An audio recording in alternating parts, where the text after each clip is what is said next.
Get comfortable. Turn the lamp down or off entirely, and let the pillow take the weight of your head. There is nowhere you need to be for the next couple of hours, and nothing you need to do except listen and drift and let a house that has been gone for well over a century assemble itself around you in the dark. Tonight you are going to become someone else.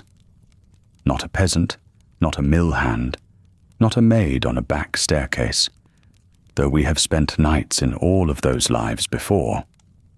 Tonight you are going to become one of the most powerful women in England. You are going to become a duchess. And I want to begin by taking something away from you, gently, because you almost certainly arrived here holding it.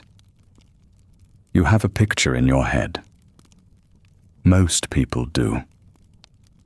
In that picture, the Duchess is sitting. She is always sitting. She's arranged in a chair by a tall window in a room the size of a chapel, wearing silk the color of weak tea, one hand resting on the arm of the chair as though she has been placed there by a decorator. There is a small dog. There is possibly a book she is not reading. Outside, rain is doing something artistic against the glass. Her whole function, in that picture, is to be looked at, and her whole difficulty in life is boredom. She is an ornament in a house full of ornaments, and the only real question about her day is what she will wear to be idle in next. That woman never existed. Not in that form. Not in any documented English great house of the 1800s that we have the account books for. And we have the account books for a great many of them, because the aristocracy were compulsive record keepers, and their descendants were reluctant to throw anything away. Here is what actually existed, and I want to put it as plainly as I can, because the plainness is the point. The position you are stepping into tonight is a job. It is a management job. You are the senior domestic executive of an institution that employs, indoors and out, something in the region of 100 people, and houses perhaps 40 of them under your own roof. You are responsible for a building with more rooms than you can visit in a morning, for the feeding of everyone inside it, for the entertaining of anyone who arrives at it, for the linen and the china and the plate and the stores, for the hiring and the dismissing and the moral character of a substantial staff, for the schooling of your own children, and often for the schooling of the village children too, for the sick and the elderly among your husband's tenants, and for the reputation of a family name that will be attached to your face for the rest of your life and printed in the newspapers when you get it wrong. There is no salary. There is no contract. There is no title of employment, because the entire social order depends on the pretense that no employment is taking place. There are no days off, because the house is also your home, and the work is also your marriage, and there is no door you can walk out of at the end of a shift. There is no retirement, except widowhood, and widowhood in your world is not a rest. It is a demotion. And there is very nearly no recognition, because everything you do is designed to look like it has not been done. That is the deepest strangeness of this life, and we are going to come back to it again and again tonight. The measure of your success is invisibility. A dinner for 22 people is a triumph precisely when it appears to have assembled itself. A house running smoothly is a house where no one can see any evidence of running. You will spend your entire working life producing effects whose whole quality is that they conceal their own production. And then you will be described, by your contemporaries and by the century that follows, as a woman who did nothing. So that is the correction I want to make before we begin. Not that these women were secretly unhappy. Some were, some very much were not. And I have no interest in telling you how a person you have never met felt about a life you have never lived. The correction is simpler and more structural than that. The idleness was the costume. The work was the woman inside it. Tonight we are going to follow that work through one complete day, hour by hour, from the moment the fire is laid in your bedroom before daylight, to the moment the last candle goes out somewhere below stairs, long after you have stopped being awake to notice. The year is 1883. You will find, as we go, that this is a very particular moment to be standing in. The great agricultural depression has been grinding away at English land values for most of a decade. Cheap grain is arriving from America in quantities nobody planned for, and rents across the shires are not what they were when your husband's father was alive. Meanwhile, the machinery of the great house has not shrunk at all. The staff, the stables, the hothouses, the shooting season, the London season, all of it still expects to be paid for out of an income that is quietly contracting underneath it.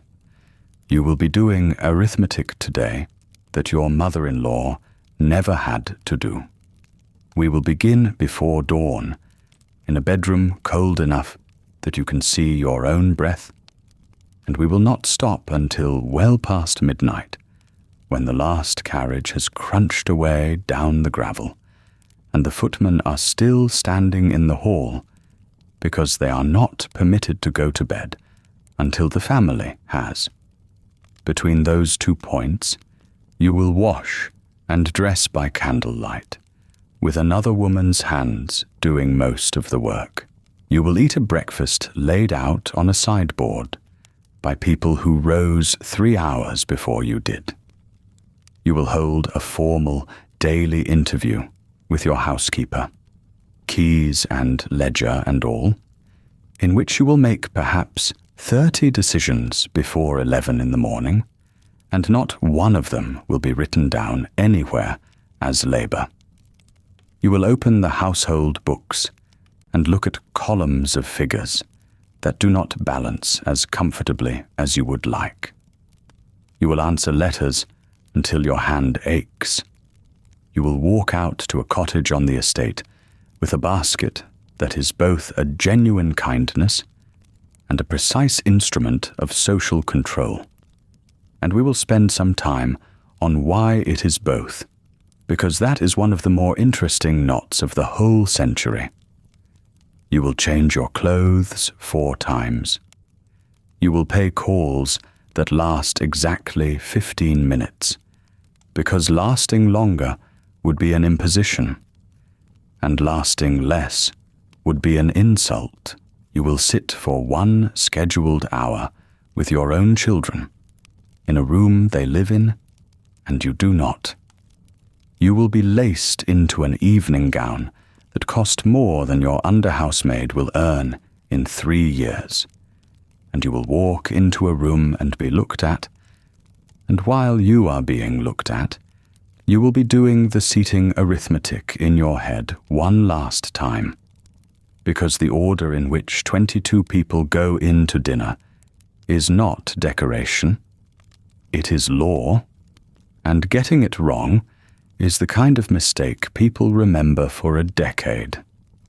And then, after the plates have gone and the ladies have withdrawn, you will do the part of the job that the history books were slowest to admit was a job at all. You will conduct politics, not from a bench in the House, which is closed to you, and not from a ballot box, which is closed to you. but from a drawing room, over coffee, with a careful sequence of introductions and a conversation steered so lightly that every man in the room will go home believing he arrived at his own conclusions. That is the day. It is a long one, and I mean for it to be. You are not meant to stay awake for the end of it. If you drift off somewhere between the housekeeper's keys and the village school, that is exactly what this is for, and the rest of the house will keep running perfectly well without you, which is, in a way, the whole lesson. Before we go, one small thing. If you enjoy these, do subscribe. It genuinely helps more than you would think. And if you are still awake enough to type, leave a comment telling me where in the world you are listening from and what the time is where you are. I read them, and there is something quietly lovely about seeing this same dark hour arriving in 40 different countries at once. Now, let the room go soft. Let the sounds of wherever you actually are fade back a little.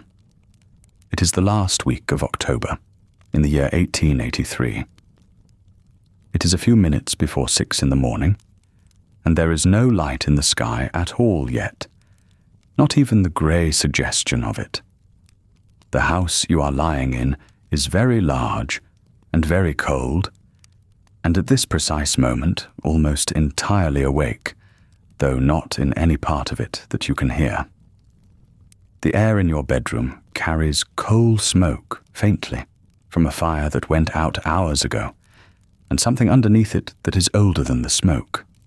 Stone and beeswax, and the particular damp of a building that has been standing in English weather since before anyone in it was born.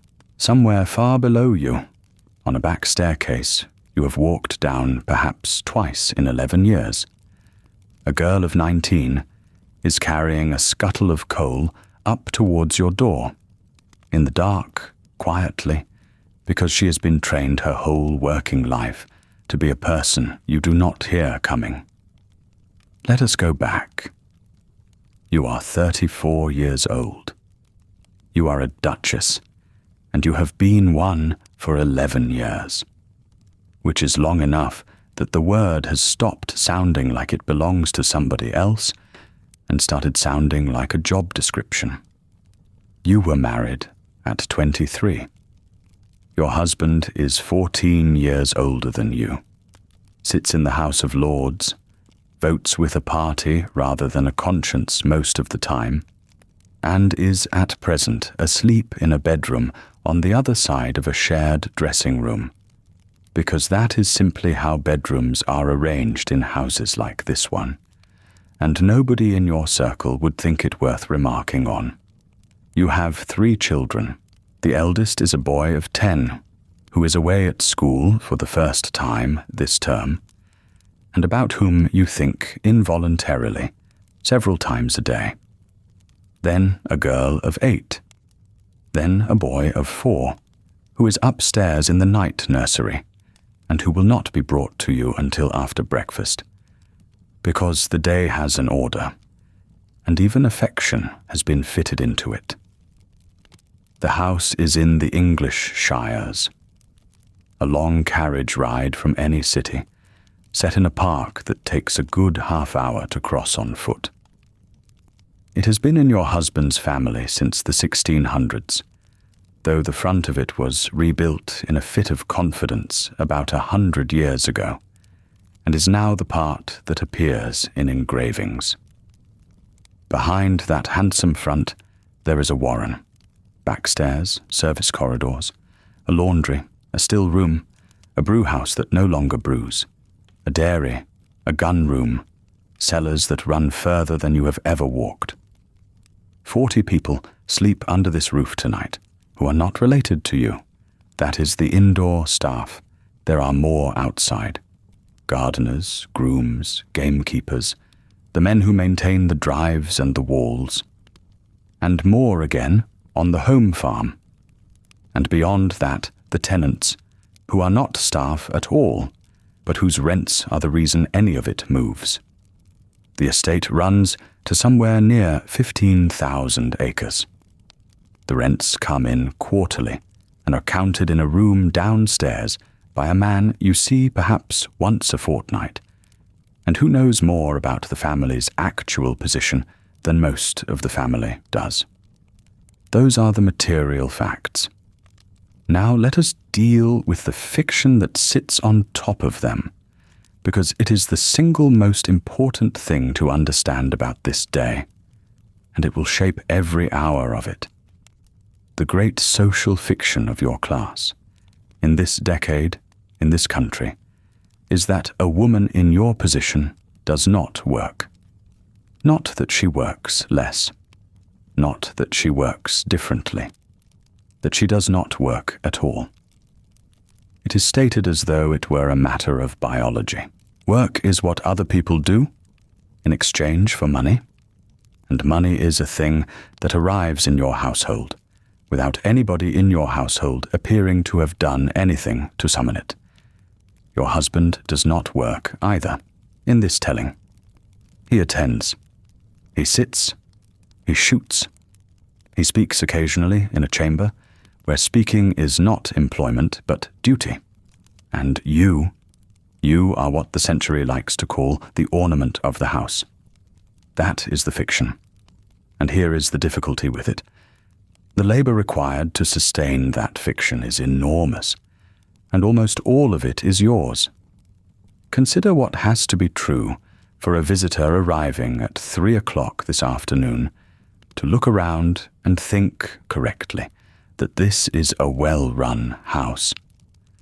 The fires must be lit in the right rooms at the right hours, which requires coal to have been ordered in the right quantity 3 months ago, and someone to have decided how much a household of this size burns in a cold October. The linen must be clean and mended and counted, and there must be enough of it, and the counting is not a formality. Sheets vanish, sheets rot, sheets are replaced on a schedule someone maintains. The food arriving at that afternoon's table must have been ordered from tradesmen whose accounts must be checked, from a garden whose planting was decided in February, from tenants whose game was arranged for in September. The servant who opens the door to that visitor must have been hired, trained, housed, fed, paid quarterly, given a half day, and, if she is leaving, replaced, and the replacement found through letters you will write yourself. None of that is going to happen on its own. There is no manager, there is no office. There is a housekeeper, and a butler, and a cook, and a steward, and they are all skilled, and most of them are excellent, and every one of them reports upward, and upward stops at you. So the actual shape of your position is this. You are the unpaid chief executive of an enterprise employing something over 100 people across its various parts, with an annual expenditure that would run a small business, and your job, the largest single component of your job, is to run it in such a way that nobody can see it being run. The competence has to be total, and the evidence of it has to be invisible. A house that is visibly managed is a house that has failed. The measure of your success is that a guest can walk through 11 rooms and think that they have simply happened. That is why the word idleness is such a poor fit, and why the pictures lie. When a painter of this period sets a woman like you in a drawing room with a book on her knee, and the light coming in behind her, he is not recording your day. He is recording the product of your day. He is painting the 15 minutes that the other 10 hours exist to make possible. And here is the sharper edge of it. Because the work is defined as not work, it earns you nothing you can hold. No wage, no title of employment, no pension, no severance, no reference. If your husband dies before you, and he is 14 years older, so the arithmetic is not remote, the house does not become yours, nor the land, nor the rents. It goes, entire, to a 10-year-old boy currently sitting in a cold classroom learning Latin declensions, and you become the dowager, moved out of these rooms into a smaller house on the edge of the park, on an income fixed years ago in a marriage settlement negotiated between your father and your husband when you were 22 and not present in the room. You know this.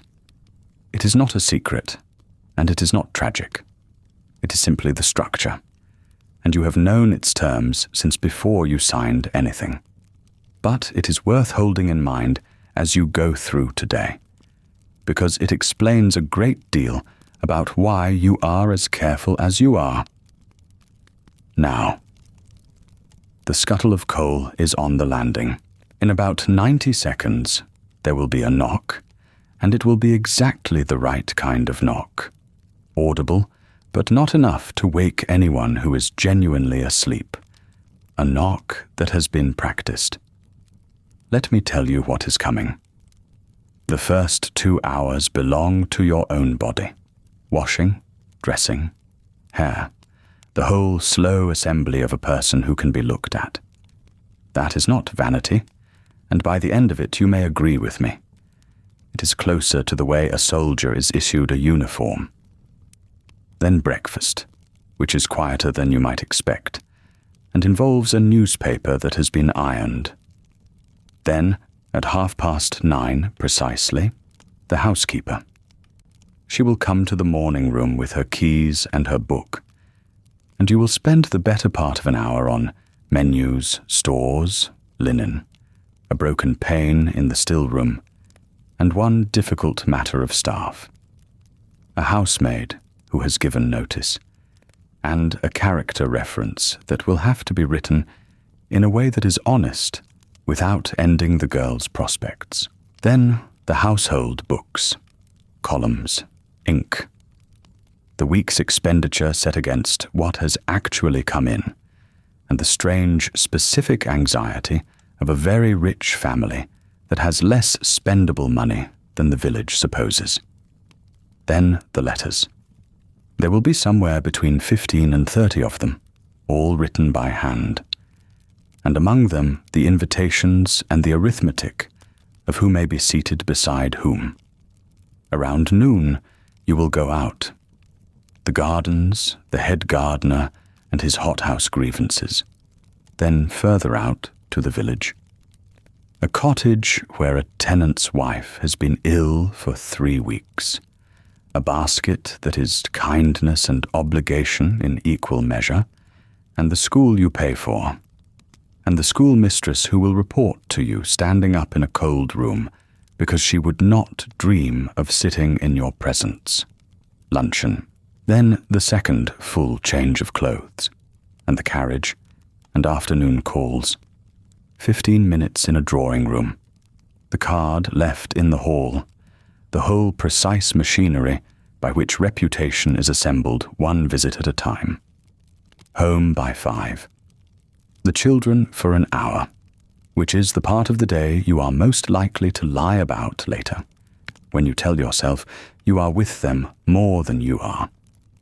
And then the third change of clothes, and the reason all of it exists. Dinner for 22. A seating plan you have already drawn twice. 9 courses. A kitchen that will have been in motion since 2 in the afternoon. Political conversation you are expected to steer without ever appearing to steer it. Cabinet business will be discussed in this house tonight, in the drawing room after the men come through. And some of what is decided will be decided because of where you put people at the table. And then, well past midnight, the candles going out one room at a time, and the footman still standing. That is the day. It has 15 distinct phases, and not one of them anywhere in England, in any ledger, in any census return, will be recorded as work. There is the knock. The knock is soft, 2 taps, and then the door opens before you answer, because that is the arrangement and has been for years. Your maid comes in with a brass can of hot water wrapped in a towel, and she sets it down on the washstand and goes straight to the grate without speaking, because the fire is more urgent than you are. The housemaid laid it at 5:30. Your maid coaxes it.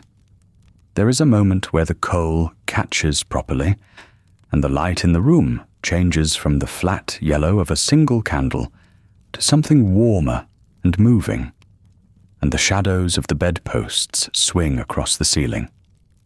She draws the curtains, which does nothing, because outside there is only the black shape of the park, and a wet grey suggestion where the sky will be in an hour. You get up, the floor is cold through your stockings, even where the carpet lies, because the carpet stops 3 feet short of the walls, and this room is 30 feet long. The hot water goes into the basin, and the steam rises off it and disappears almost at once. This is the whole of your washing: a basin of hot water, a sponge, soap, a flannel, and a towel warmed at the fire. There is a bath in this house, a proper one, plumbed, installed 6 years ago at a cost that startled your husband's agent. But it is 2 floors down and along a corridor, and hot water for it must be carried up from the kitchen in cans. And so the bath is a thing you use twice a week, on the days when the labor of filling it can be planned for. This morning you wash standing at a basin in a cold room, in a house with 140 rooms, and you think nothing of it, because you have never done otherwise. Then the dressing begins, and dressing is not a thing you do, it is a thing that is done to you, and it takes the better part of 40 minutes, and you will do it again twice more before the day ends. Understand what is being assembled here. Next to the skin, a chemise of fine linen or cotton, plain, unremarkable, the only garment in the whole arrangement that exists purely for comfort and cleanliness. Then drawers, split at the seam, because nothing else would be manageable given what goes on top of them. Then stockings, held with garters above the knee. Then the corset, and this is the piece that governs everything else. Your corset is made to your measurements by a woman in London who has your pattern on file and has had it for 9 years. It is cut from coatil, a cotton twill woven so densely it barely gives at all, and it is boned, not with whalebone, despite the word, though your mother's were, but with strips of steel, flat and narrow, set in channels down the front and the sides and the back. The front closure is a busk, 2 steel plates with studs and loops, so that at the end of the day you can be released from the front rather than unlaced entirely. The lacing runs up the back, and your maid stands behind you and draws it in, working from the middle outward, and you brace one hand against the bedpost. Here is the thing most people misunderstand about that moment. You are not being crushed. Your corset is laced to reduce your natural waist by perhaps 2 or 3 inches, which is uncomfortable in the way a very firm belt is uncomfortable, and not in the way a vice is.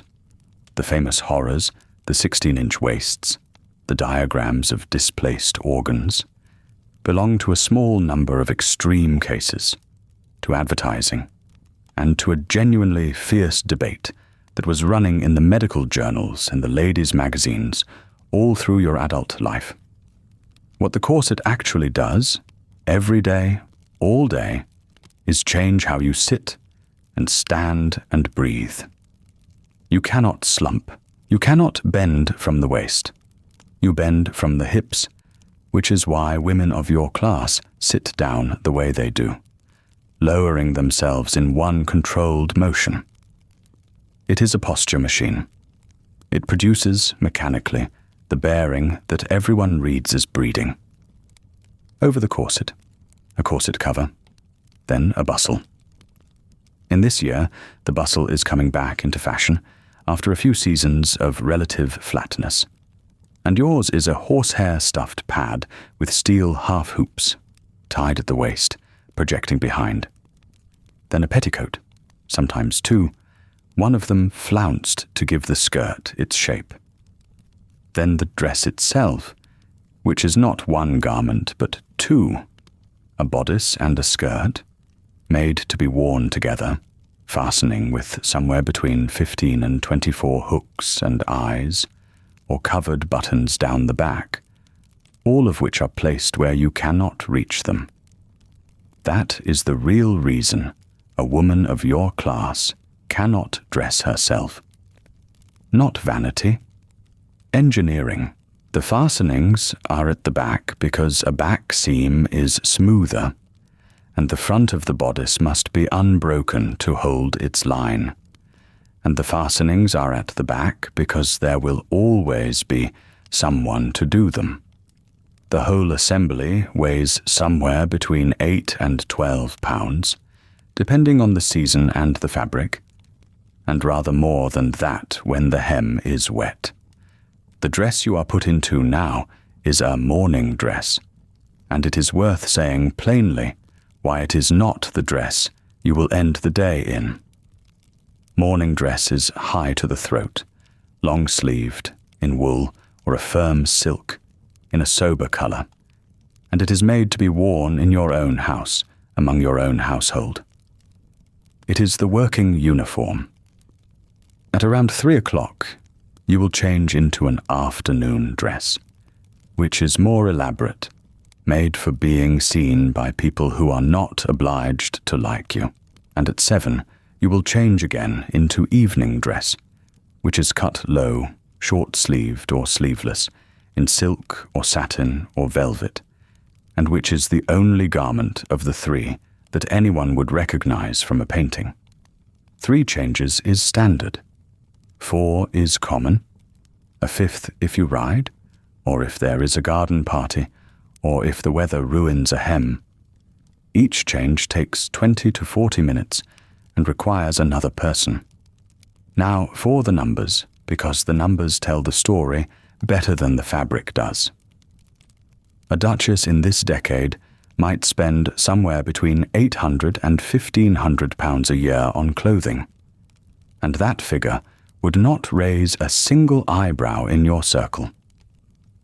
A court dress alone, the trained, plumed, prescribed thing you wear to be presented or to attend a drawing room at Buckingham Palace, can run to £200 by itself.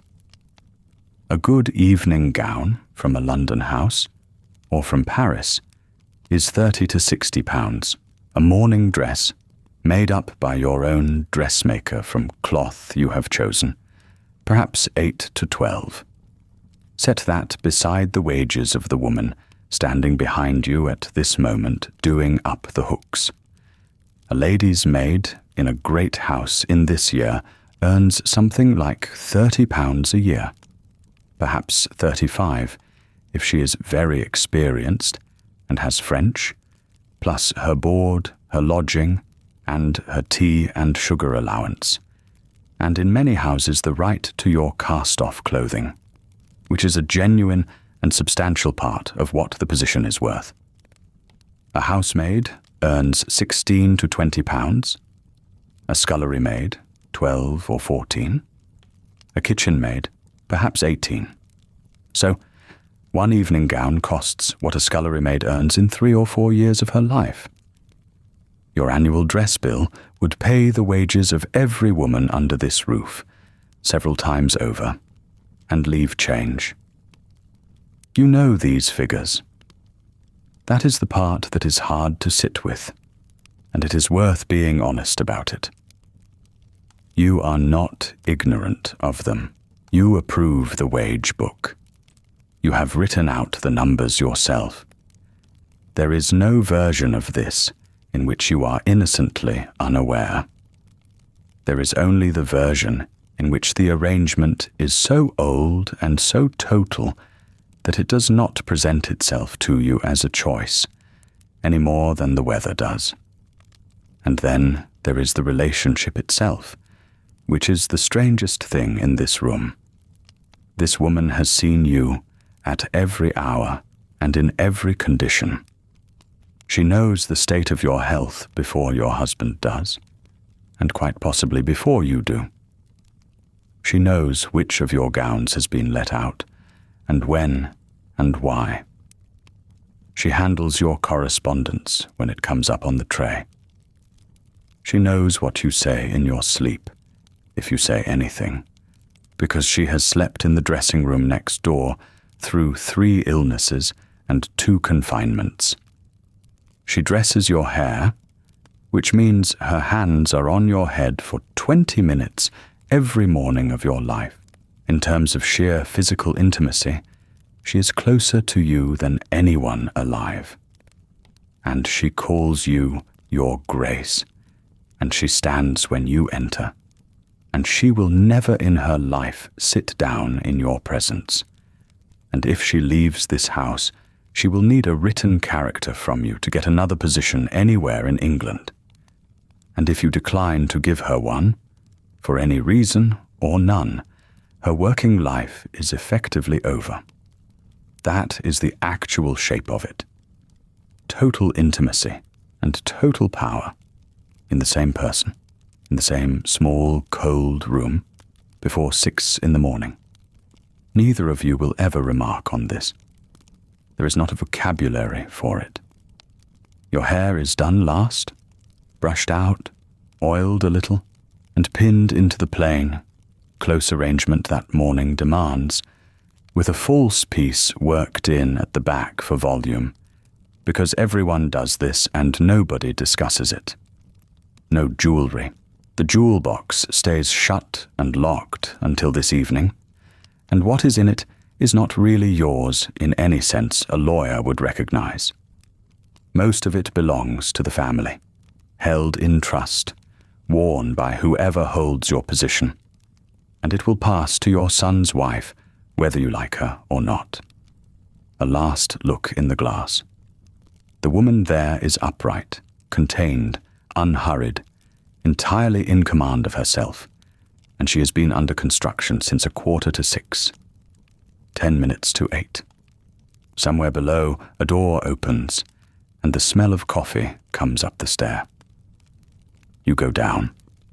The staircase is wide enough for 3 people to walk abreast, and you take it alone, one hand just above the rail, without touching it, because a woman in your position does not need to hold on to anything. The house is warmer down here than it was upstairs. That is deliberate. Fires have been lit in the rooms the family uses since somewhere around 5:30, laid the night before, coaxed a light in the dark by a housemaid who has already climbed these stairs 12 times this morning, carrying coal, and who has done it by a route you will never walk. The breakfast room faces east, which is the whole reason it exists. In a house of this size, the family does not simply eat where it is convenient. It eats where the light is, and the light at 8 in the morning in late October comes in low and thin and orange across the park, and someone 120 years ago drew the plans so that this particular room would catch it. You will not think about that this morning. You have eaten in this light for 11 years. The sideboard runs the length of the far wall, and it is already laid, under domed covers, on a hot water stand. Kidneys, bacon, a dish of eggs, cold ham, a raised pie left from the day before yesterday, kedgeree because the cook trained in a house where the master had been in India, and she has never stopped making it.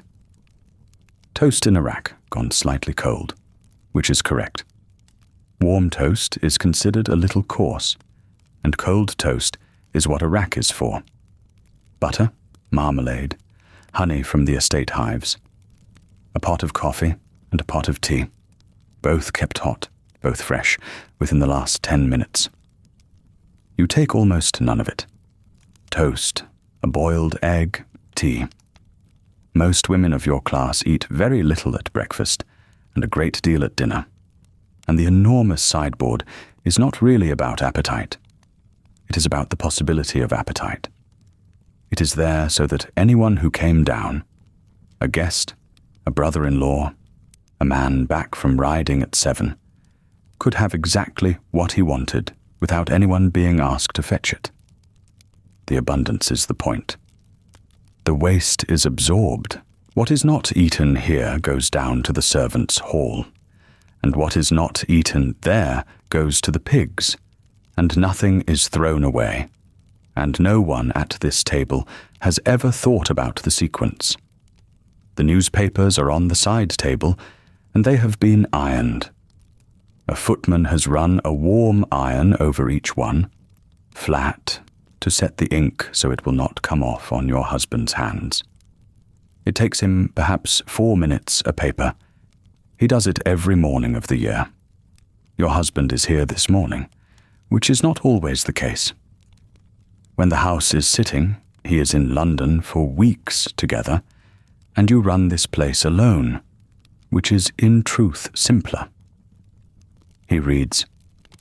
You read the letters that have come with the early post, slitting them with a small knife, and the two of you speak in the shorthand of 11 years. He mentions that the drainage scheme on the Low Farms will have to wait another year. You say that the housekeeper wants to know about the second housemaid, who is leaving to be married. He says, do as you think best, which is what he always says, and which is both a genuine grant of authority and a complete refusal of responsibility, and you have long since stopped being able to tell which it is more of. He asks whether the bishop is coming tonight. You say the bishop is coming tonight and sitting on your right, and he makes a small sound and goes back to the paper. That is the conversation. 20 minutes. It has settled the disposal of a woman's employment, the future of about 90 acres, and the political character of the evening. And if either of you were asked afterwards what was discussed at breakfast, you would both say nothing much. Here is something worth slowing down for, because it explains the shape of the entire building you are sitting in. This house runs on the strict separation of two populations who live under one roof and are not supposed to see one another. There are 40 indoor servants here. On a normal weekday, you might lay eyes on 6 of them, and you might exchange words with 3. This is not an accident of habit.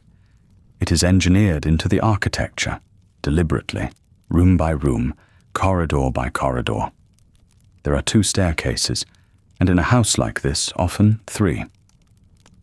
There is the great stair you came down, and there is a back stair, narrow and uncarpeted, that runs the full height of the building, from the basement kitchens to the attic bedrooms where the maids sleep. Coal goes up the back stair. Hot water goes up the back stair. Chamber pots and slop pails come down it.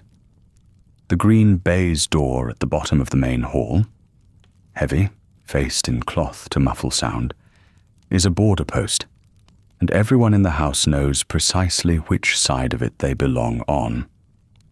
The service corridors are cut so that a maid crossing from the still room to the linen room does not pass a window that looks onto the lawn where you might be walking.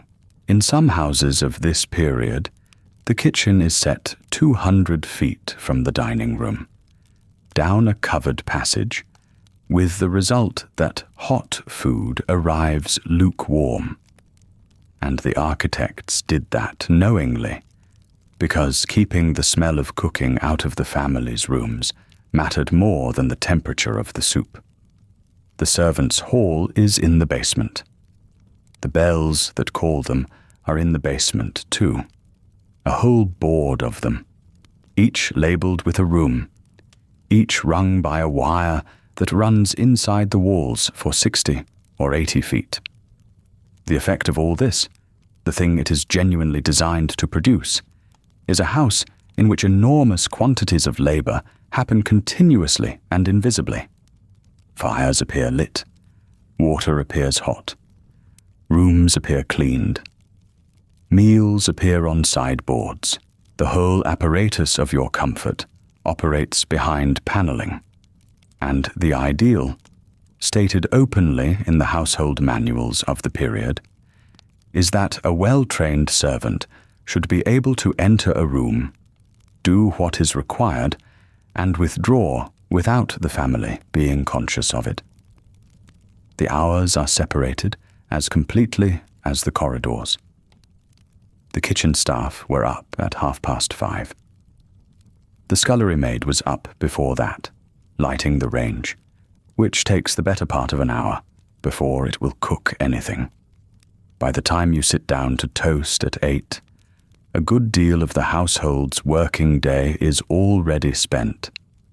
And when you go up to bed tonight at 1 in the morning, there will still be people awake downstairs, waiting to lock up and bank the fires, and they will be up again at 5:30 tomorrow. 2 clocks, in other words, running in the same building, arranged so that they never quite show each other the time. You finish the tea. Your husband goes out to the estate office to see the agent, and the newspapers are left folded on the table for someone else to tidy, and you cross the hall to the morning room. Call it what it is. It is an office. The word morning room is one of the small lies this century tells about women of your class. It suggests a bright, pleasant place where a lady sits with her embroidery until something more interesting happens.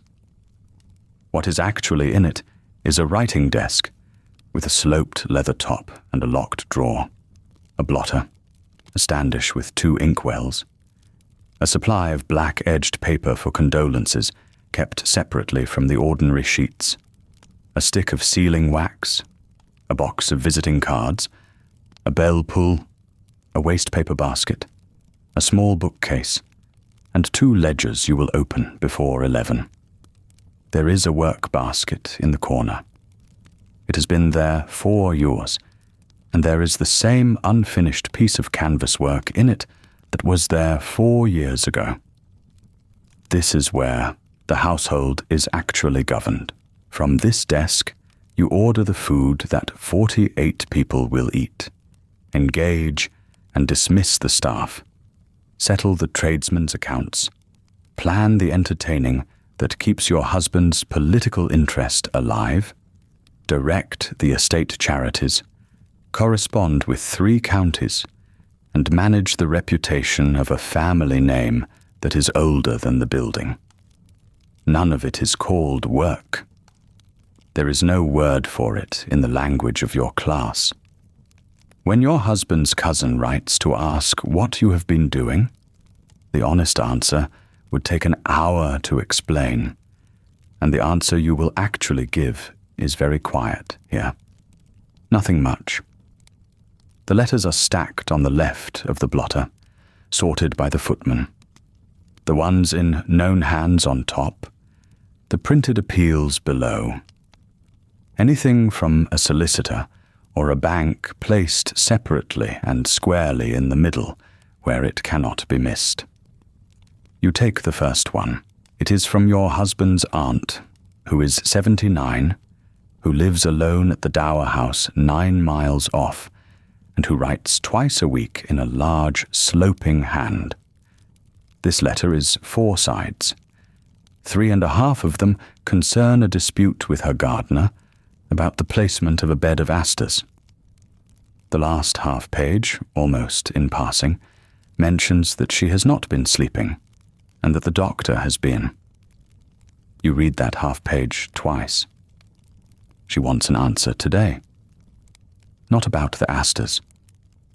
The asters are the reason she is permitted to write at all, the socially acceptable container for the thing she cannot say directly, which is that she is old and by herself in a large, cold house and would like somebody to come, and you will go, and you will go on Thursday.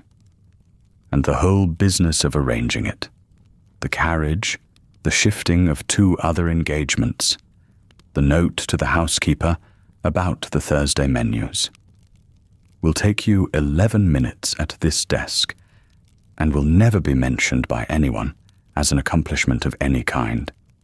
You set the letter to one side and reach for a fresh sheet. Outside the door, in the hall, there is the small, unmistakable sound of a woman standing perfectly still, the faint chime of a ring of keys settling against a chatelaine belt, and nothing else. It is 9:15. The housekeeper is exactly on time, because she is always exactly on time, and she will not knock until the clock has finished. The chime of the hall clock ends, and the knock comes on the second of silence after it. You say, "Come in," and she does. She is perhaps 50, dressed in black silk that is good silk, not showy, and she carries 2 things: a ring of keys at her waist that she has never once put down in your hearing, and a book under her arm. The book is bound in marbled boards and is 3 inches thick, and holds the entire working memory of this house. She does not sit until you tell her to. You tell her to. This happens every morning, and has happened every morning for 9 years, and neither of you has ever suggested changing it, because the ritual is the thing.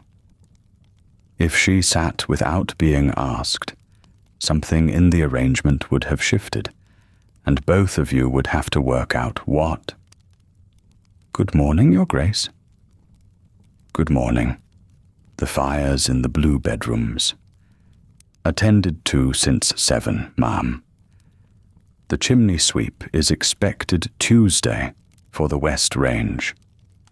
This is the register of the conversation.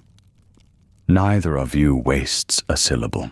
Anyone listening from the corridor would hear 2 women exchanging small, dull facts about coal and beef and bed linen, and would conclude that nothing of consequence was being decided.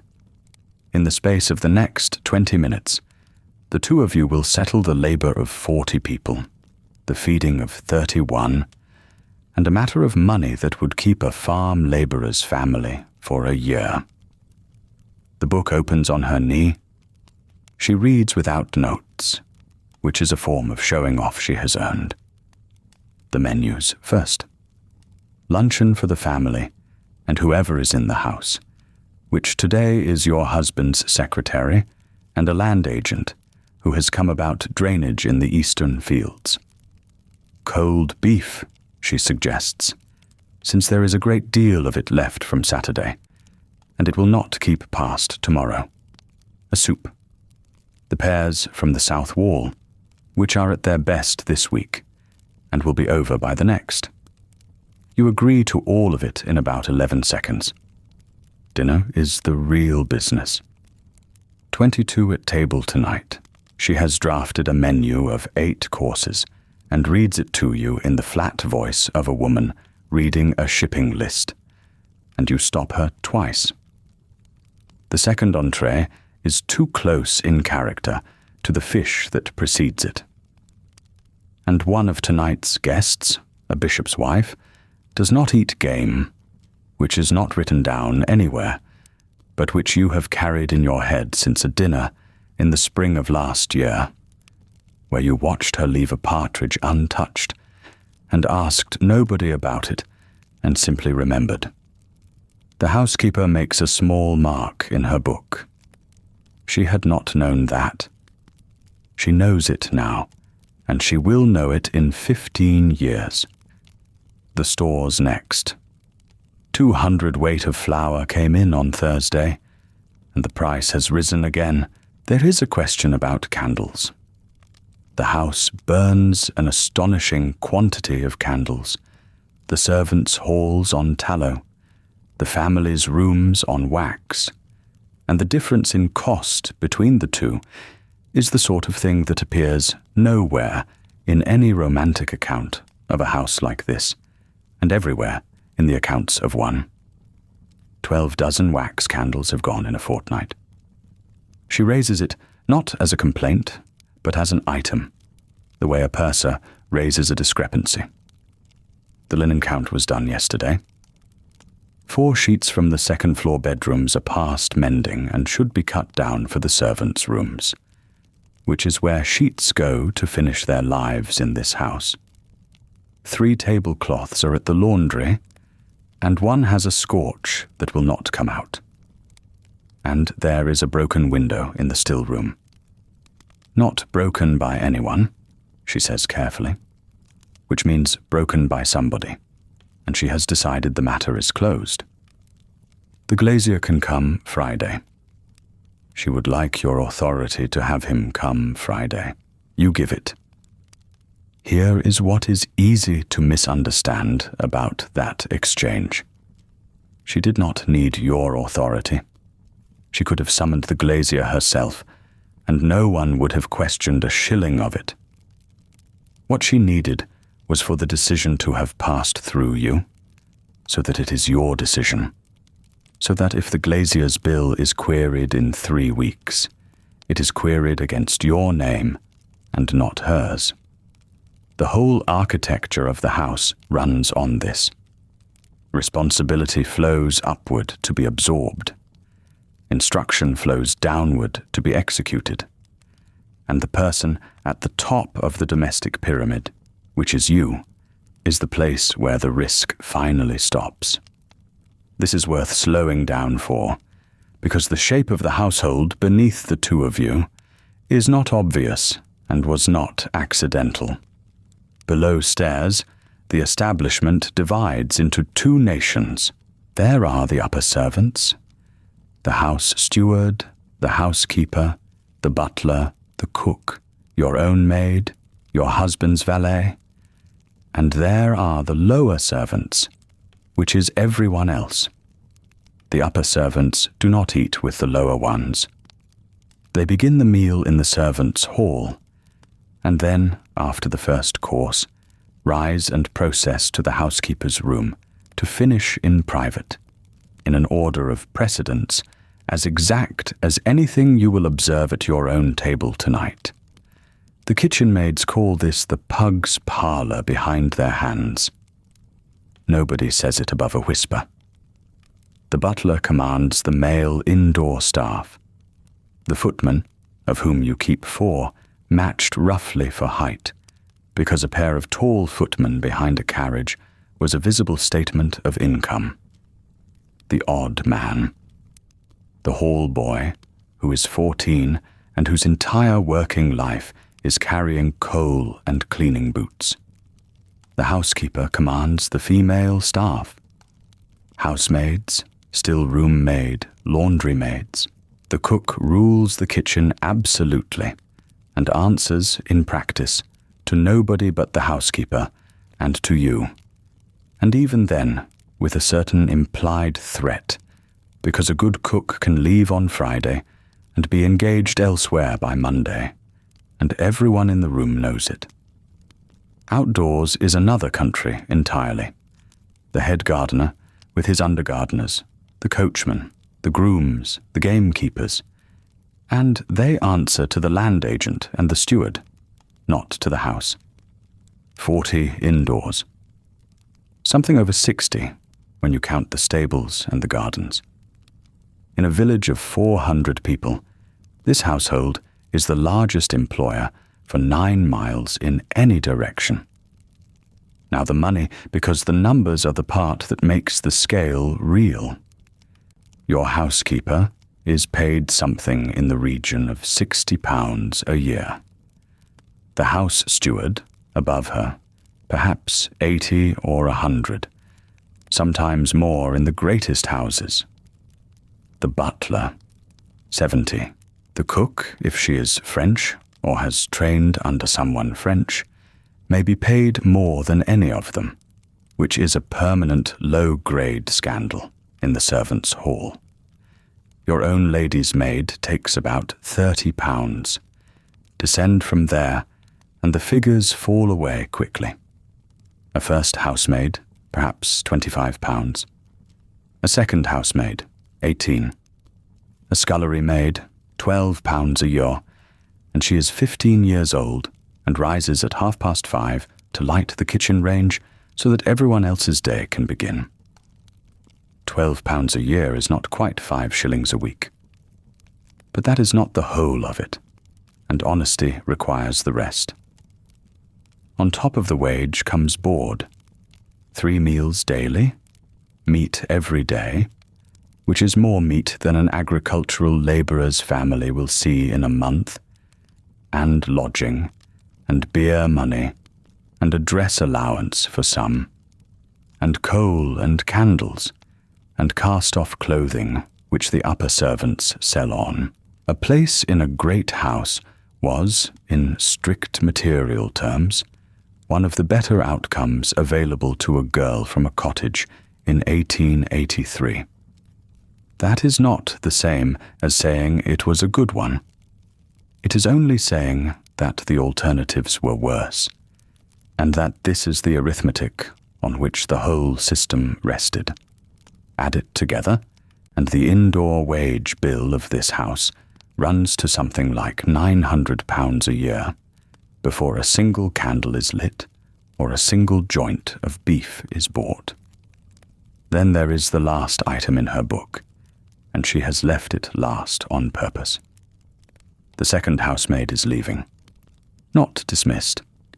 Going to be married to a man who keeps a small ironmonger's shop in the county town, and she is given proper notice, and the housekeeper's tone is entirely level in a way that tells you she is sorry about it. Good housemaids are difficult. This one has been here 4 years, and knows which of the drawing-room chairs must not be moved on a damp day. She will need a character. You take up your pen while she is still speaking, because you know what is required, and it will take you 4 minutes. A written character is the single most consequential piece of paper you produce in an ordinary week. Without one, a servant is very nearly unemployable in any respectable house in England. There is no appeal against it, no arbitration, no independent record. Your handwriting on half a sheet of paper is the whole of her professional history, and the whole of her future prospects, and you may write it as generously or as coldly as you like, and nobody will ever ask you to justify a word. You write that she is honest, sober, industrious, clean, and obliging, and that she leaves your service of her own wish to be married.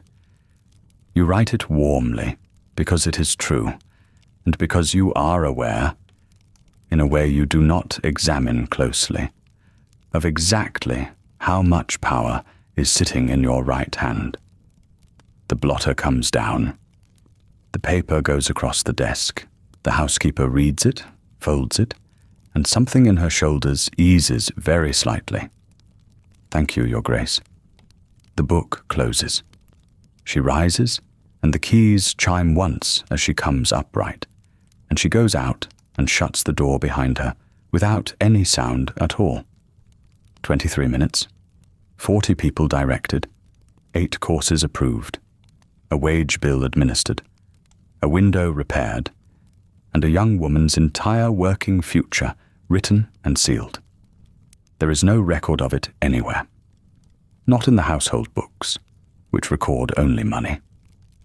Not in your husband's papers. Not in any letter or diary or account that will survive you. If somebody 100 years from now wishes to know what you did between 9 and 9:30 on a Tuesday morning in October of 1883, the honest answer available to them will be nothing. Nothing, then, is what you turn to next. The household books live in a locked drawer of the writing desk, and you keep the key yourself, on a short ribbon, in a small dish beside the inkstand. There are 3 of them. One is the daybook, in which every sum spent by the house is entered as it is spent. One is the tradesman's ledger, ruled into accounts by name.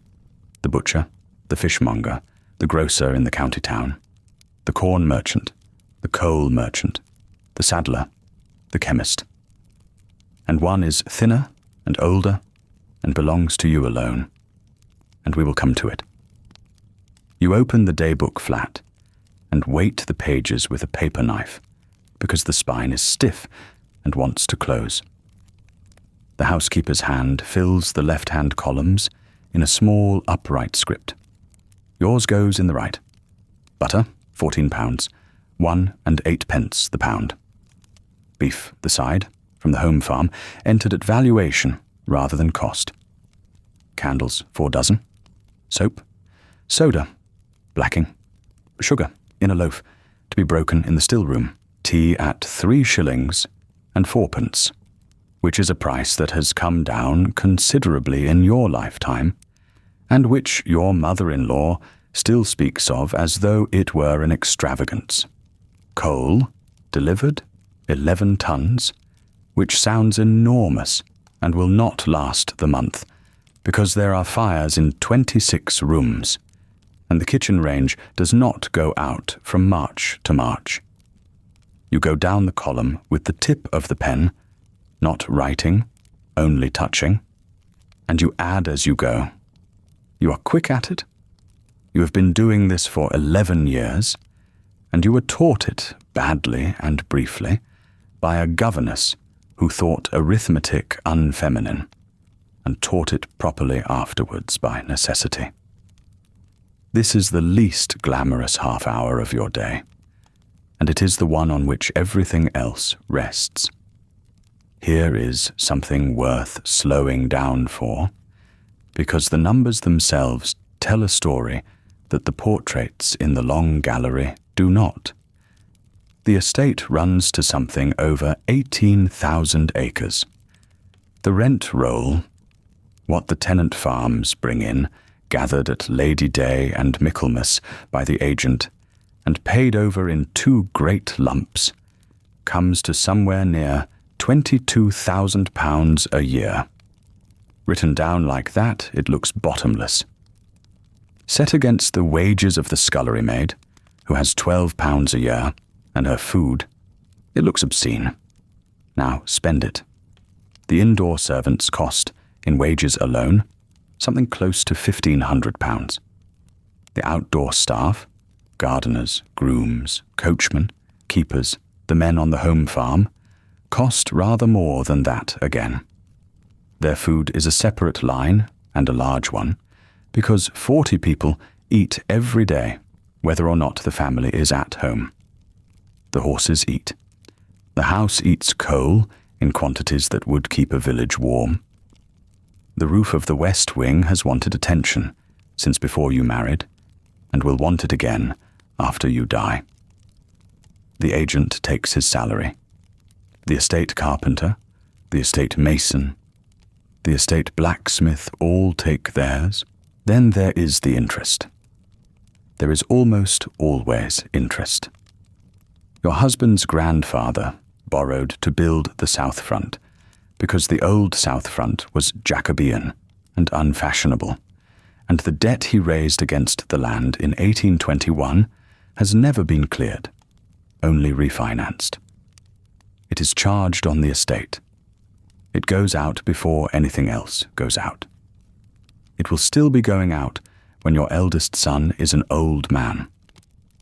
Add the London house, opened for the season and shut for the rest of the year, staffed either way. What is left at the end of all that, in a good year, with the rents paid promptly and no roof falling in, might be £2,000 or £3,000.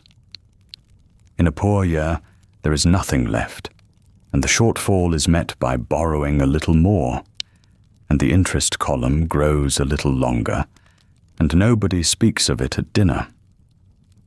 And these are not good years. The wheat has been coming in from America since the middle 70s. Cheaply, in quantities nobody anticipated, and the price at market has fallen by nearly a third. Your tenants are farming at a loss.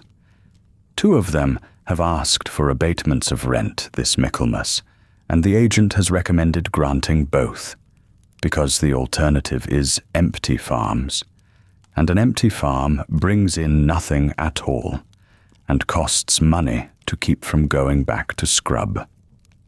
You have signed off on the abatements. That is £900 you will not see this year. So there is the paradox that runs underneath this whole house. You are, by any measure, a labourer or a shopkeeper or a clerk would recognise immensely, absurdly rich. You are also, in the sense of having money, you may actually decide what to do with, quite remarkably poor. The land is entailed. It is settled on your eldest son and his eldest son after him. And it cannot be sold, and it cannot be broken up, and it cannot be turned into cash by anybody now living. Your husband is not the owner of 18,000 acres. He is the life tenant of 18,000 acres, which is a legal way of saying he is permitted to live off it and forbidden to touch it. The pictures are heirlooms. The plate is heirloom. The library is heirloom. You are surrounded on every side by objects of enormous value, none of which may be sold to pay the coal merchant. This is why a family may be photographed on the steps of a house with 120 rooms, and be at that same moment £300 short of what they owe in the county town. Which brings us to the thinner book. You draw it out from beneath the others and open it, and it has your own hand in it from beginning to end, and nobody else's. Your pin money is £800 a year, paid quarterly, and it was fixed before you were married by men in an office in Lincoln's Inn who never met you.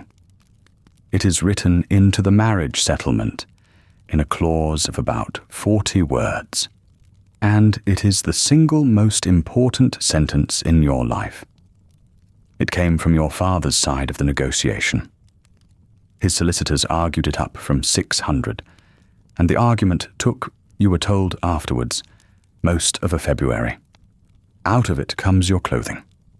All of it, for every season, and you have already seen what a season's clothing costs. Out of it comes your maid's wage. Out of it come your subscriptions. The cottage hospital, the county infirmary, the school, the lifeboat, the clothing club, the coal club, every one of which expects the Duchess's name at the head of the list, at a sum that makes the vicar's donation look modest. Out of it come your charities in the village. Out of it come your presents, your travelling, your stationery, your books, and every penny you give away. It is not an allowance in the sense of pocket money. It is a departmental budget, and the department is you.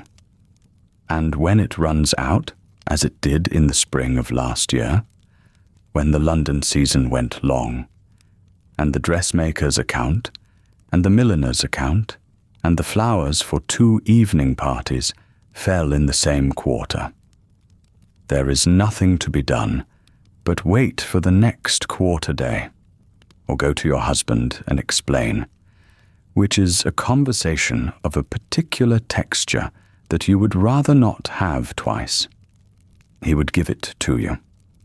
That is not the point.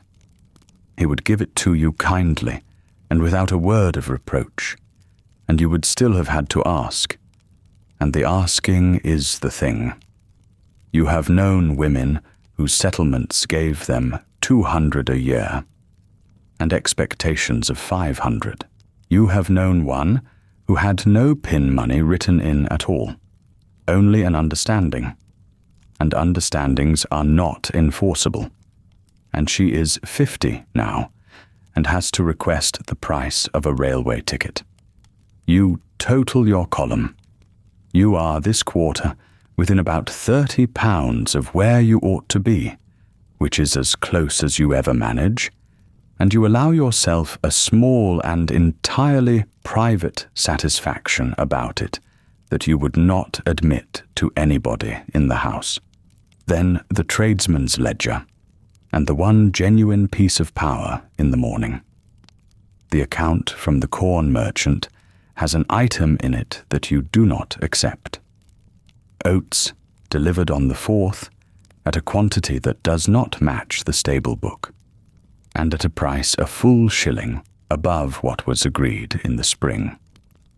You take a slip of paper and write to him, courteously, that the account will be settled when the item is corrected, and that you would be obliged if he would compare his own delivery note against the enclosed extract. Nothing about that note raises its voice. It does not have to. He supplies 4 houses in this county, and this is the largest of them, and he will not risk the connection over 11 and 6pence, and the corrected account will arrive within the week, with an apology attached to it, and the word regrettable somewhere in the second line. Tradesmen wait for great houses. That is simply how it works, and it works badly for them. A family may run a butcher's account for a year and a half, and settle it in one lump when the rents come in, and the butcher carries the cost of that credit himself, and cannot say so. You know this. You settle promptly, as a matter of principle, and because your mother taught you that a woman who does not pay her bills is talked about in a way a man who does not pay his bills never is. But you also know, when you query an item, that the querying costs you nothing whatever, and might cost him a good deal. The pen goes down, you sand the ink, tip the surplus back, and blot the last page with the curved rocker blotter that was a wedding present, and has your initials on the handle in silver that wants cleaning. The ledgers go back into the drawer. The key goes on its ribbon into the dish. And out in the hall, through 2 closed doors and a length of carpet, the long case clock begins to strike 11, unhurried, each note settling before the next one comes. 11 o'clock, and the letters are still waiting. They came up on a salver at 8:30, ironed flat by the hall boy, the way the newspapers are ironed, though nobody can quite say why letters need it, except that they arrive creased from the bag, and creased paper looks like carelessness. There are 19 of them this morning, which is a light post. In the season, in London, there might be 40 before luncheon, and another dozen after it. And you would answer them all, because the alternative is that somebody, somewhere, notes that you did not. You sought them first. This takes about 4 minutes, and it is the only part of the whole business that could be called pleasant. Family hands you know at a glance, your sister's upright, cramped writing, your husband's aunt with her enormous loops that use 3 sheets to say what would fit on one. Then the invitations, which announce themselves by the thickness of the card and the weight of the envelope. Then the appeals, which are thin. Then the accounts, which you have already dealt with and set aside.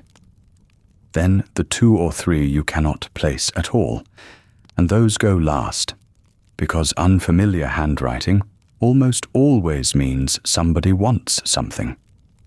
You write with a steel nib and a wooden holder, dipping from a cut glass inkwell that the housemaid fills and wipes each morning.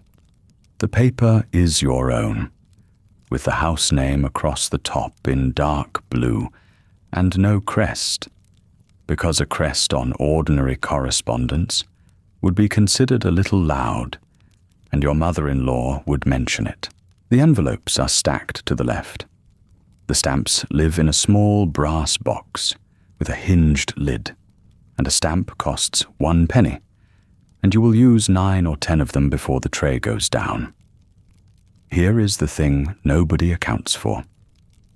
This is physical work, not heavy work, not the kind that ruins a back, but 3 hours of it leaves your right hand aching from the second knuckle to the wrist, and by the 15th letter, your writing has started to lean, and you have to make yourself sit up and slow down, because a letter that degrades toward the end tells the reader exactly where in the morning's stack they came.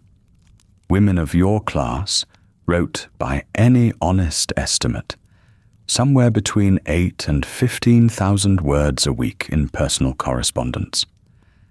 That is a substantial book a year, produced by hand, dipping every 8 or 9 words, with no copy kept and no expectation that a single line of it will survive. And it is not optional. It is the entire connective tissue of the class. Nothing else holds it together. Not the land, which is scattered, not the politics, which shift. Letters do, which brings you to the harder, stranger, more finely engineered machine that letters sit on top of, and which you will be operating this afternoon, whether you feel like it or not. The calling system. It works like this. Every woman of any social standing carries cards. Yours are about the size of a playing card cut down, thin Bristol board, your name engraved. Engraved, not printed. And the difference is visible, and the difference matters.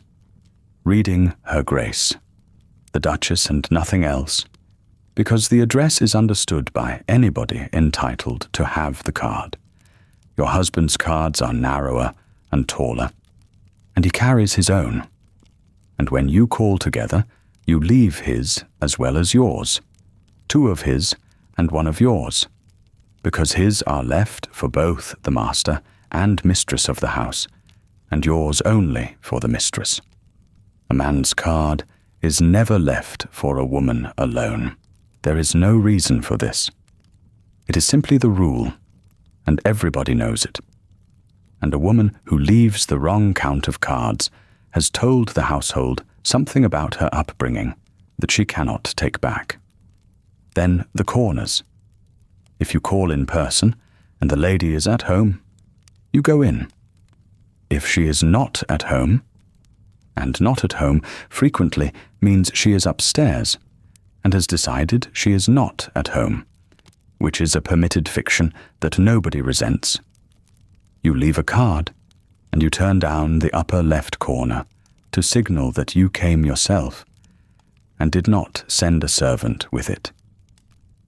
A corner turned at the lower left means you have called to take leave before going abroad or into the country. Some houses turn the whole left edge for condolence. The dialect varies a little by county, and a great deal between London and the shires. And the variation is itself a test, because a woman who has only ever called in Yorkshire and arrives in Mayfair, turning corners the Yorkshire way, will be understood perfectly and quietly filed. None of it is written down. There are manuals, certainly, and any bookseller will sell you one for a shilling or two. And the sort of household that needs the manual is exactly the sort of household the system exists to identify. You return to the desk, because the invitation list will not build itself. The dinner is a fortnight off, and there will be 22 at table, which you have already fixed with the housekeeper.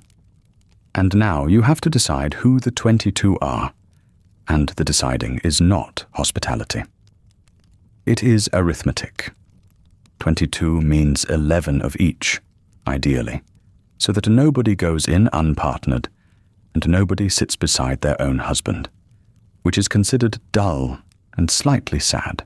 But the men and women are not interchangeable units, because every one of them carries a rank, and rank determines the order in which they walk into the dining room, and therefore where they sit. And the order is not a matter of taste. It is fixed by table of precedence, and it runs from the highest peerage down through baronets and knights and the untitled gentry, with the clergy inserted at particular heights, and the holders of certain offices lifted above their birth for as long as they hold the office. Your own rank as a duchess puts you very near the top of any room in this county, which sounds pleasant and is mostly a nuisance, because it means you are almost never seated near anybody amusing. So you sit with a sheet of paper, and you write names in 2 columns, and you begin pairing them off, and immediately the problem appears, as it always does. The bishop must go in with the highest-ranking woman available, who is not you. 2 of your women are widows of exactly equal standing, and there is no honest way to put one ahead of the other, and whichever you choose will be noticed by the other's sister, who is also coming. A gentleman you must invite for your husband's sake refuses to be seated near a particular neighbor over a boundary dispute that began before either of them was born. You will redraw this list 4 times before it settles. You will do it again as a seating plan on the afternoon of the dinner itself, and you will do it once more in your head at 7:30, while the carriages come up the drive, because one guest will have sent word that morning, and the whole structure will have to shift by 1 place in every direction. Underneath the invitations, there is an appeal. Cream paper, folded once, from the secretary of an infirmary 30 miles off, and it asks for your name. Not primarily your money too, of course, and there is a printed subscription list enclosed with amounts against names, running from £50 down to half a guinea, so that you can see precisely where you would be placing yourself. But what the letter actually wants is your name at the head of that list, because a subscription list with a duchess on it raises considerably more than a subscription list without one, and the secretary knows this and writes accordingly. You will give £20. You will give it because the infirmary is a good one, and because you gave 25 last year, and it would look pointed to give less than 15, and because refusing outright would appear within a month in somebody's conversation as a small hard fact about you. The visible patronage is the point. Charity of this kind is not a private virtue in your world. It is an obligation with a public face, and the accounts are printed and circulated and read. The last letter is the difficult one. It is from a woman in the nearest town, the wife of a solicitor, perfectly respectable, whom you have met 3 times. Her handwriting is careful in the way that means it was drafted first and copied out. She would be very grateful, she writes, if you would consider her elder daughter for the place of companion to your aunt, who is looking for one. She apologizes twice in a page and a half for the liberty of writing. Everything about the reply is a calculation. Too warm, and you have created an obligation and an intimacy you cannot maintain. Too cool, and you have humiliated a decent woman who wrote to you in good faith, and she will tell nobody and mind for years. You cannot address her as a friend, and you cannot address her as a supplicant. And there is a register precisely between the two, which every woman in your position learns to write in, and which consists mostly of the passive voice and a great deal of the word should. So you write that you are much obliged to her for thinking of your aunt, that you should be very glad to mention the young lady's name, and that you should not wish to raise expectations, as the matter does not rest with you. 6 lines. It commits you to nothing whatever, and it does not close the door, and she will read it several times and understand it exactly. You sign it, blot it, and address the envelope, and that is the last of the 19. They go on to the salver in a stack with the stamped ones on top, and you ring, and the footman comes and takes the tray away without a word, and carries it down to the hall, where the bag goes out at noon. Somewhere behind you, the long case clock has been counting all morning, and you have not heard it once. It strikes 12 as you are pulling on your boots, and you hear it that time, because the striking of noon in a house like this is not a sound so much as an instruction. The bag goes out. The kitchen begins the serious part of its morning, and you have perhaps 90 minutes before luncheon, in which you are, briefly, out of doors and out of reach. The boots are stout and unlovely, and kept in a cupboard near the garden door, precisely so that you do not have to be seen carrying them through the house. Over the morning dress goes a jacket of dark wool, and over that a cloak, because the wind here comes off the fields, with nothing to stop it. October has been dry, and then wet, and then dry again, and the gravel of the terrace is dark in patches. The gardens begin immediately below the terrace, and go on for longer than a stranger would guess. 14 men work them, and in summer there are more.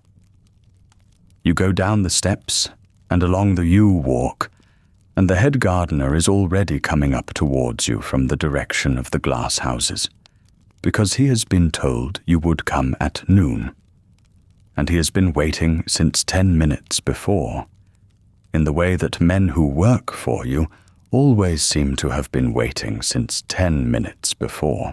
He wants to talk about the vinery.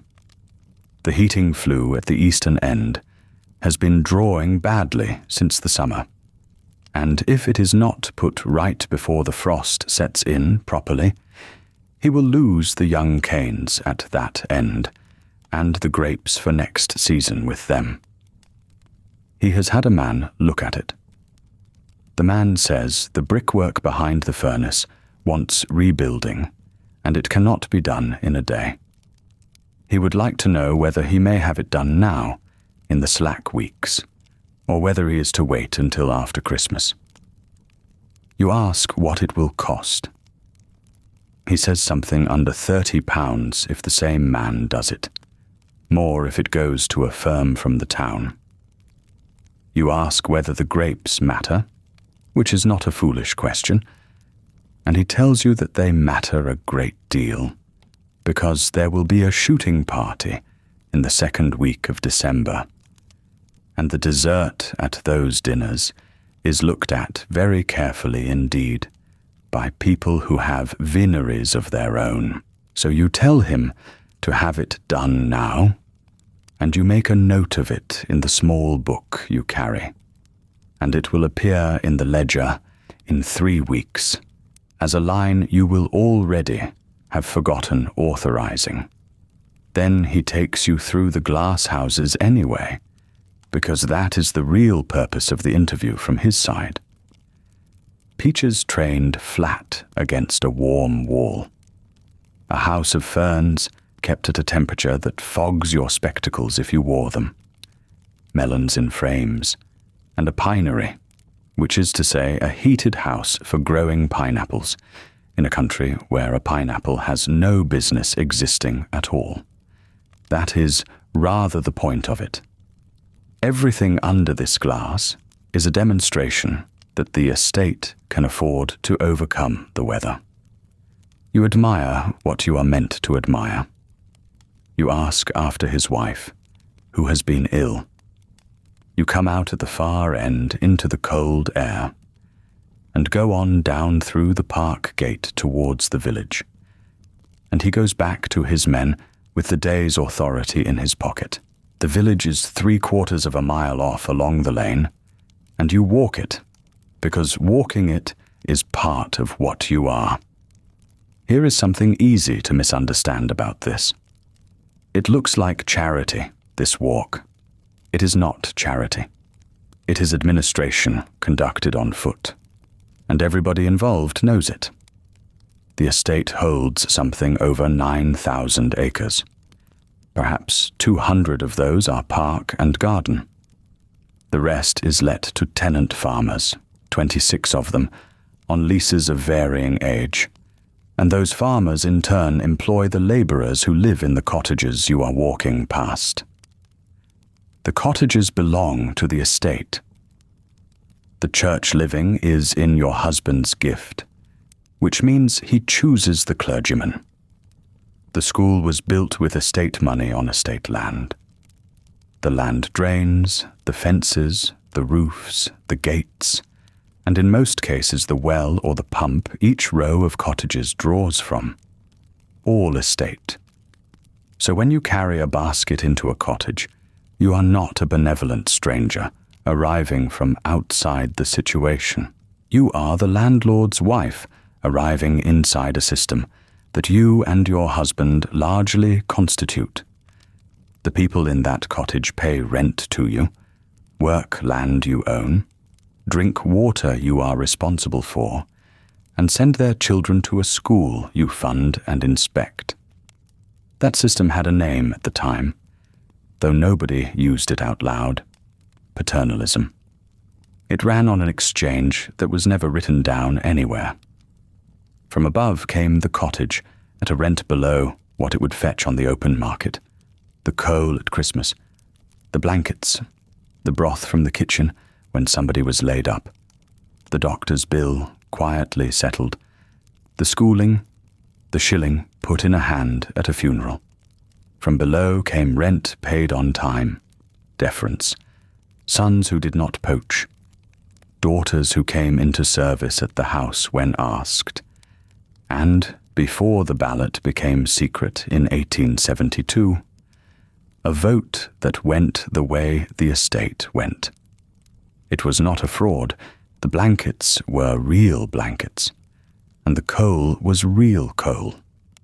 And in a bad winter, the difference between a household that had the great house behind it and one that did not was a difference you could see in the faces of the children. But it was also not a gift, because a gift can be refused without consequence, and this could not.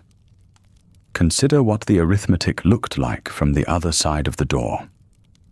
A farm labourer in this part of England in 1883 earned somewhere between 11 and 14 shillings a week, depending on the county, the season, and whether he was skilled. Call it 13 shillings. A little over £33 in a year, if he worked every week, which he did not, because in a hard frost there is no work and no pay. A cottage rent of 1 shilling and 6pence a week takes £6 of that. Bread for a family of 6 takes a great deal more. There is no margin in that budget at all. There is no line in it for a new pair of boots or a coffin or a month of illness. Which is why the basket matters, and why the basket is also a kind of hold. When the difference between managing and not managing is £2 in a year, whoever can supply £2 owns a portion of your future. The cottage you are calling at today is the third in the row, and the man of the house has been down with a chest complaint for 11 days. His wife opens the door before you knock, because somebody up the lane saw you at the park gate and sent a child ahead, and she has had 4 minutes to put the kettle on and get the smaller children off the floor. You do not stay long.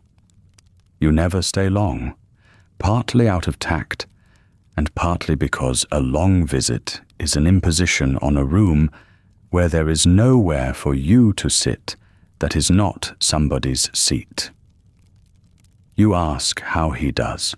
You say the doctor is to come again on Thursday, and that it is arranged, which means that the bill is arranged, which is the actual content of the sentence, and both of you know it. You leave the basket on the table without making a performance of leaving it. A jar of soup from your own kitchen, a loaf, half a pound of tea, and a small twist of paper with sugar in it. His wife thanks you 3 times, and the 3rd time is one too many for the comfort of either of you. Outside, a boy of about 9 has been standing by the wall the entire visit, not looking at you, doing that with great effort. The school is at the end of the lane, single-roomed, with a bell on a bracket and a stove in the middle that never quite reaches the corners. It takes about 50 children when they all come, which they do not, because at harvest and at potato lifting, the older ones are wanted in the fields, and their families need the few pence more than the schooling. Attendance had been compulsory in law only since the previous decade, and law and lane are 2 different countries. The schoolmistress is 26, unmarried, and paid rather less than your under-housemaids, though she has passed examinations that none of them ever sat. She reports to the managers of the school, and you are one of them, and in practice she reports to you. She comes out to meet you with chalk on her cuff and gives you the register. And you look at it because looking at it is the whole of your function here. 2 boys have not been in for a fortnight. She has been to the house, and the mother says the elder is wanted with the sheep. You say you will speak to the farmer. That is all it takes. You will mention it to him at some point in the next week, in a tone of mild inquiry, and the boy will be back in the schoolroom by the following Monday, and the farmer will be irritated for a day, and will not say so. That is what your position is for, and you use it perhaps 4 times a month, and it works nearly every time, and the fact that it works is not a comfortable thing to think about for very long. She asks, because she has been working up to it since you arrived, whether there might be money for a second stove. You say you will see.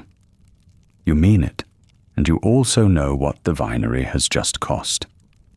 The walk back is uphill and into the wind. There is mud on the hem of your dress to a height of about 4 inches, and the maid will deal with it this afternoon by letting it dry and then brushing it out, because wet mud brushed at once ruins the cloth. The house comes into view over the rise, all of it at once, the whole grey front of it, with the smoke going up from 30 chimneys. From here, you can see the glass houses catching what light there is, and the roofs of the stable block, and the little lane you have just come up threading away behind you, to the row of cottages with their one chimney each. Luncheon is at 1:30. You have 18 minutes. Luncheon is a small meal and a quick one. Cold meat and a made dish and a pudding nobody wants, eaten in the small dining room because the big one is being laid for tonight. You eat it in the dress with the mud on it, which is permitted because nobody outside the household will see you between now and 2:30, and then you go up. The second full change of the day begins at 20 minutes to 3. This is worth slowing down for, because the number of times a woman in your position dresses in a single day is one of the details that most reliably surprises people who have not thought about it. You have already dressed once this morning, in wool, in the dark, for a day that was going to include a walk in it. You will dress again at 7 for dinner. This afternoon dress is the middle one, and it is a different animal from either of the others. It is silk, a dull green, made in London in the spring, with a bodice that hooks up the front under a false line of buttons, and a train that is short enough to manage in a doorway, and long enough to be a nuisance on a staircase. It has never been worn out of doors, except between a front door and a carriage door. It has no more practical function than a signal flag.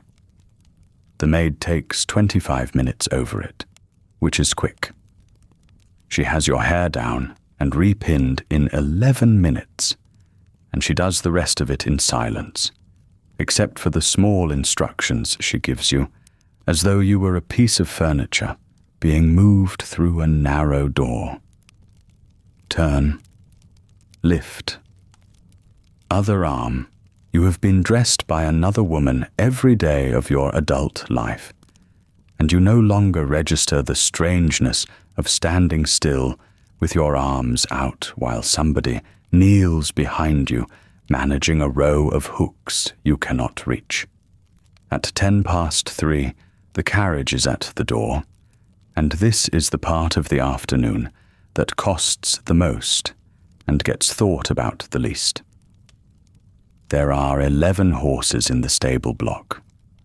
4 of them are carriage horses proper, matched bays, and the pair that goes out this afternoon is the pair that always goes out for calls, because they are the handsomest, and because being seen matters more on a calling afternoon than it does on any other errand. The coachman earns something in the region of £60 a year, more than the housekeeper, because a coachman is a visible servant, and visible servants are paid for what they signify as much as for what they do. There is a groom under him at about £25, and a stable boy at rather less, and between the 3 of them they keep 11 animals fed, shod, exercised, and clean. Here is the figure that matters.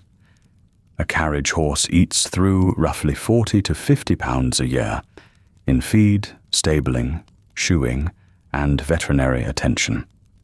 And that is before you count the men who look after it. The carriage itself cost the better part of £200 when it was built, and it is repainted every few years. Kept properly, a pair and a carriage and the men to run them takes something near £300 annually out of the estate. That is more than the wages of your kitchen staff put together. It is roughly 6 times what your governess is paid to educate your children, and its principal use, on 4 afternoons a week for perhaps 6 months of the year, is to carry you 3.5 miles, so that you may spend 15 minutes in another woman's drawing room. Say it plainly like that, and it sounds absurd. It is not absurd.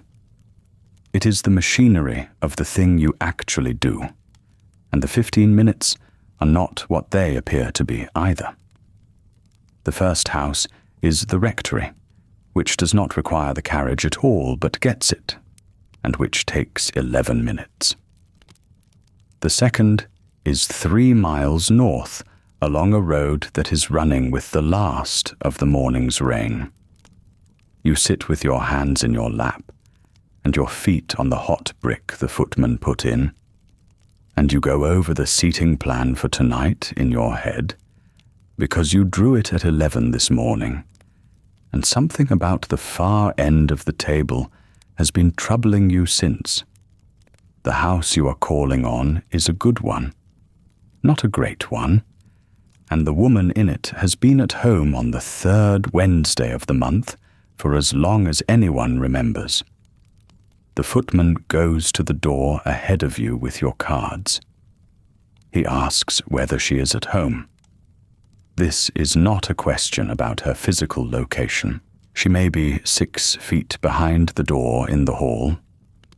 At home means available to be called upon, and if the answer is not at home, you leave the cards and go, and no offense is taken and none is given, because the whole system runs on the polite fiction that a house can be empty of a person who is standing in it.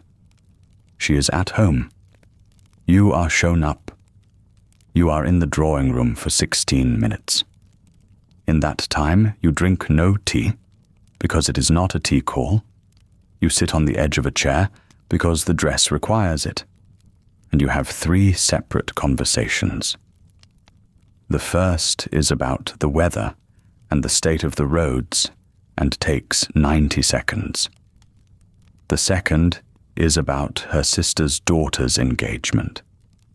And you say the correct pleasant things, and you register, without appearing to register anything, that the young man's people are in shipping, and that she mentioned the family's connection to a certain pier twice in 4 minutes. The third conversation lasts perhaps 2 minutes, and is about whether her husband will be in London for the spring. And it is the only part of the visit that has any content in it at all, because if he is in London, then he will be voting, and if he is voting, then your husband will want to know how, and you will tell him at breakfast tomorrow in a sentence and a half, and he will make use of it. Another caller is announced. You rise within a minute. That is the rule, and it is not negotiable. You take your leave, you are seen to the stairs, and you are in the carriage again by 4 minutes to 4. Here is something easy to misunderstand about the calling system. It looks from a distance like idleness, with a ritual attached. It is closer to a census that the participants conduct on themselves, continuously, forever. Nobody in your world publishes a list of who counts. There is no register, and yet everybody knows, with considerable precision, who may be invited to what, whose acquaintance is worth having, which families have risen, and which are quietly slipping. That knowledge has to be produced somehow, and it is produced by exactly this. Cards left, calls returned, calls not returned, the interval between a first call and its reply, whether the reply came in person or only as a card. The cards themselves carry information in their handling. A corner turned down means the card was left in person, rather than sent round by a servant, which is a warmer thing. A card left for the husband, as well as the wife, means 1 degree of acknowledgement. A card left only for the wife means another. 3 cards, 1 from you and 2 from your husband, is the full formal courtesy on a first visit. Leaving your card and going without asking whether she is at home is itself a message, and a cool one. And the return is the whole point. If you call on a woman, and she returns your call within a week, in person, you are on terms. If she returns it with a card sent by a footman, you are acknowledged but not encouraged. If nothing comes back at all, you have been declined, and no word has been spoken. And there is nothing whatever to complain about, because officially, nothing has happened. That is why calls are short. A long call would make each one significant, and the system does not want significance. It wants volume. It wants 100 small data points a season, rather than 10 large ones. 15 minutes, 4 houses in an afternoon, twice or 3 times a week, and by the end of a year, every household within reach of your carriage has been placed, ranked, and reconfirmed, and not one line of it has been written down. The third house of the afternoon is the reason the afternoon exists. The family took the place 2 years ago. The money is from ironworks in the Midlands, and there is a great deal of it, more ready cash by a considerable margin than your husband has ever had at one time in his life. They have put in bathrooms and a new wing, and their glass houses are better than yours. And they cannot get in anywhere, because money on its own does not do it. And the woman of that house knows it, and has been working on the problem with real intelligence for 2 years. She called on you in June. You returned it in July, by card, sent round.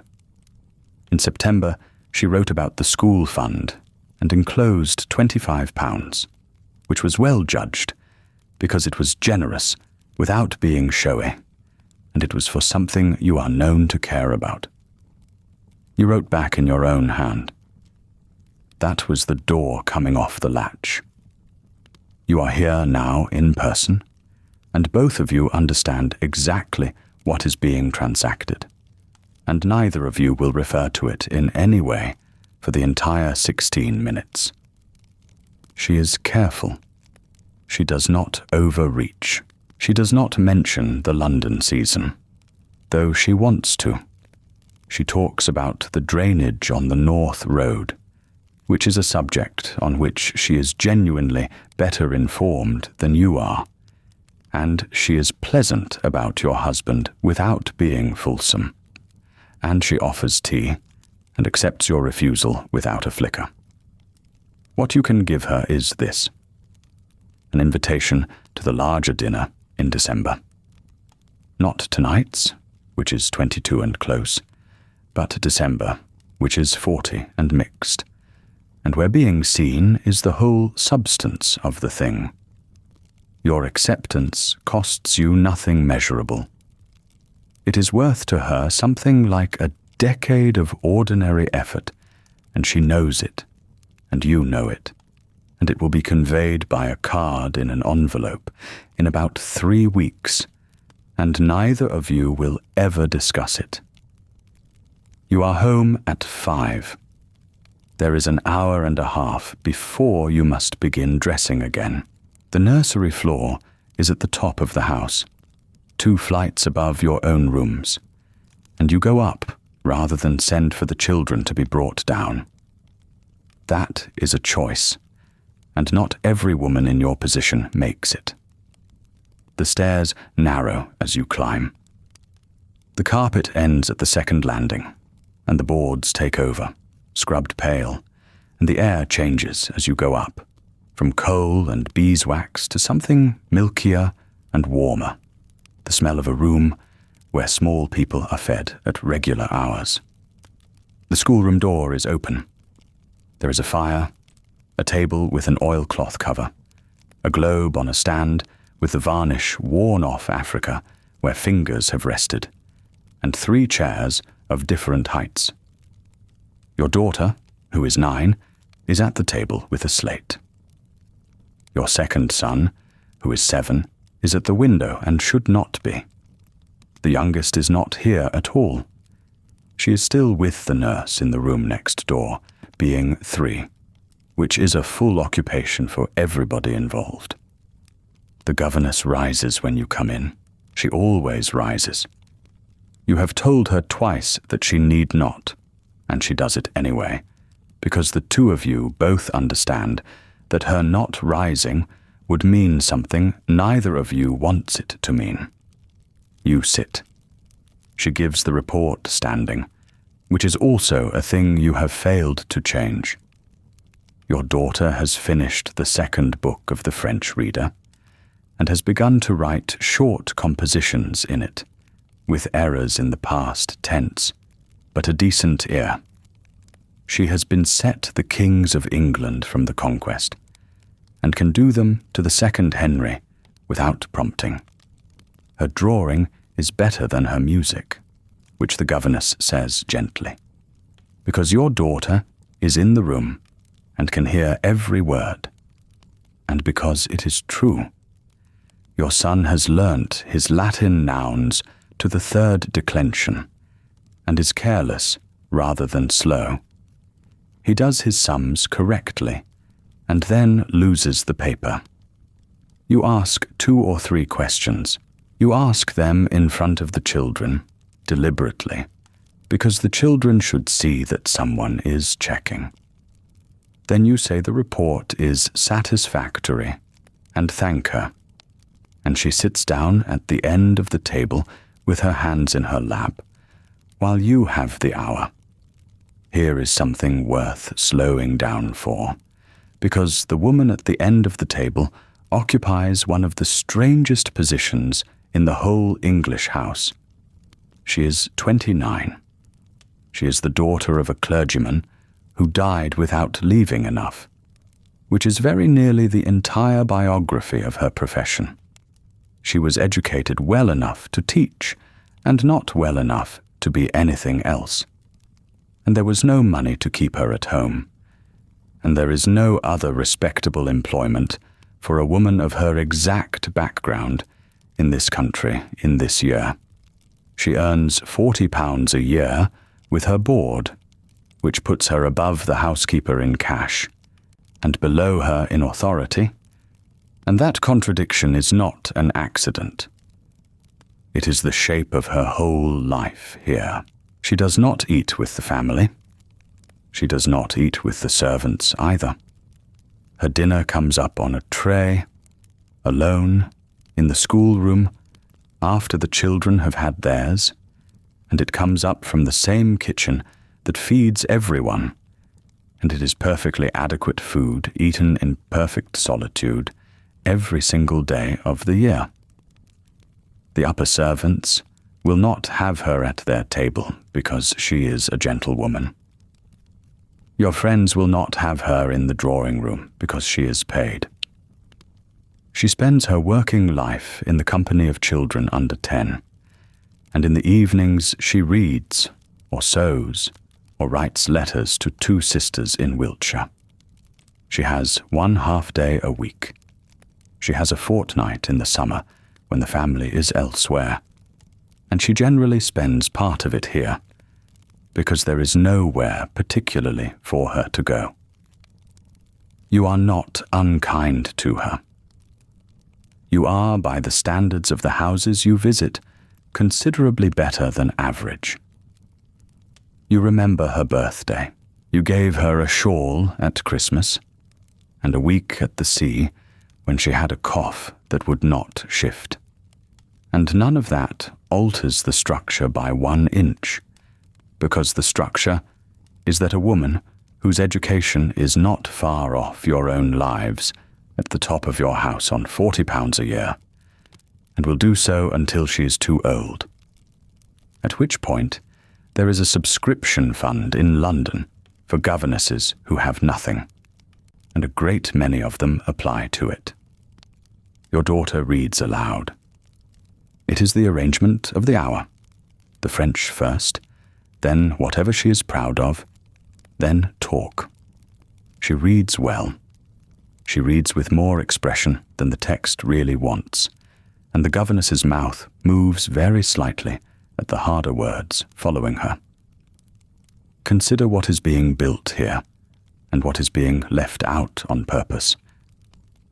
Your daughter is learning French and a little Italian, enough to converse and to read. She is learning to draw in pencil and watercolor, and to play the piano to a decent domestic standard, and to sing without embarrassing anybody. She is learning the history of England as a sequence of monarchs and the geography of the world as a set of colored shapes on a globe with the varnish gone off Africa. She is learning fine needlework, which she is good at, and household accounts, which she has not started but will at 12, because you started at 12. She is learning deportment, which means how to enter a room, how to sit for 2 hours without touching the back of the chair, and how to speak to 3 people at once so that none of them feels dropped. She is not learning Latin, which her brother is learning in the same room, at the same table, from books that are lying 6 feet from her hand. She is not learning Greek. She is not learning mathematics beyond the arithmetic she needs to check a butcher's account. She will not be taught logic, or law, or political economy, or any science beyond a little botany, which is permitted because flowers are decorative. There are women in London this year sitting examinations at Girton and at Newnham, and there are perhaps 100 of them, and your daughter is not going to be one, and it has never once been raised as a possibility by anyone in this house, including you. The omissions are not carelessness. Every one of them was decided by somebody. She's being trained precisely and expensively for the job you are doing today, which is a real job requiring real skill, and everything not needed for that job has been cut away in advance before she was old enough to notice the shape of the cut. Your son will go to school in 18 months. He will go where his father went, and he will be miserable for 2 years, and then not. And he will come home taller, and speaking differently, and unable to talk to his sisters. After that, if he is the second son, a commission, or the church, or the bar. But he is not the second son in the way that matters, because he is not the eldest either, and the eldest is not in this room at all. The eldest is 11 and has been at school since last year, and his entire future was settled before he could hold a spoon. That boy will have the title. He will have the house, the acreage, the rents, the seat in the Lords when his father is gone. He will not be permitted to sell the land or to break the settlement, which people describe as an inheritance, and which is closer to a job he cannot resign from. He is being raised for it, as your daughter is being raised for hers, and neither of them was consulted. And the difference is that his job comes with a name on it, and hers does not. You will not see him until December. At 6:20, the nurse brings the youngest in, because you asked for her, and the hour changes shape. She is 3. She has been asleep, and has the flushed, unreasonable look of a child woken too late in the day. And she comes across the boards at speed, and puts her face into your skirt without a word, and stands there breathing. Your daughter says something about her hair. The governess looks at the fire. You pick her up, which you are not really dressed for, and will pay for later increases, and she is heavy and hot, and smells of soap and milk. And she puts one hand flat on your collarbone, the way she has done since she could reach it. Here is the strangeness of it, and you feel it every day at exactly this hour, and have never quite said it aloud. You love these children with an intensity that has surprised you, and you see them for 1 hour between 5 and 6 by arrangement, and the hour is written in a schedule kept by somebody else. When this one was newly born, she was fed by a woman from the village who was paid £20 for the year. When she is ill in the night, the nurse hears her, not you, because the nurse sleeps in the next room, and you sleep 2 floors down at the other end of the house. She learnt to walk in a corridor you were not in. Somebody came and told you about it afterwards, and you were glad, and you had missed it. Nobody in your circle finds this odd. It is simply how children of this class are raised, by trained women, in rooms designed for the purpose, at a courteous distance from their parents. There are mothers in this county who see their children less than you do, and consider themselves attentive. And there is a cottage on the North Road where a woman is at this moment doing everything for 4 children with no help at all, and would give a year of her life for 1 afternoon of what you have. And both of these are true at once, and neither cancels the other. The bell goes somewhere below. It is 7:15, and there are 22 people coming, and your maid will already be laying things out. You put the youngest down. You hear the daughter's spelling, 3 words, and get 2 right and 1 deliberately wrong so she can correct you. You tell your son to find the sum paper before morning. Then you hand them back, all 3, to the 2 women who will do everything else, and you go down the narrow stairs to the carpeted ones, and the smell changes again, milk to beeswax, and the schoolroom door closes behind you at the top. Your room is warm for the first time all day. The maid has had the fire built up since 5, because a woman cannot be laced into an evening gown in a cold room without shivering, and shivering makes the work slower. There is hot water again, the second brought up for you today, carried by a housemaid who filled the can in the kitchen passage and climbed 2 staircases with it. The lamps are lit. On the bed, laid out flat with tissue paper between the folds, is the gown. You have 40 minutes. It will take all of them. First the washing, quickly, then the fresh linen shift, then the corset, laced tighter than the one you wore this afternoon, because the evening bodice is cut to a smaller measurement, and there is no arguing with a bodice. Your maid puts a knee against the small of your back for the last pull. Neither of you comments on this. It is the ordinary physics of the thing. Then the petticoats, 3 of them tonight, the outermost one flounced and stiffened. Then the bustle, a light steel and tape cage that ties at the waist and holds the back of the skirt out in the shape the year requires. The shape changes every few seasons, and everybody pretends not to notice that it changes, and everybody replaces their entire wardrobe when it does. The gown goes on in 2 pieces. Skirt first, hooked and settled and shaken out. Then the bodice, pulled down over the shoulders, and your maid works up the back with a hook in each hand, 21 hooks and eyes, from the small of the back to the nape of the neck. She checks the shoulder seams sit flat. She checks the front for a wrinkle at the waist, and finds one, and works it away with her thumbs. Here is what you are wearing. And it is worth being exact about it, because the exactness is the point. Ivory silk filet from Lyons, with a front panel of silk net worked in seed pearls and small glass beads. The beading alone took a woman in a Soho workroom the better part of 3 weeks, sitting at a frame under a gas jet with a needle, and she was paid by the piece.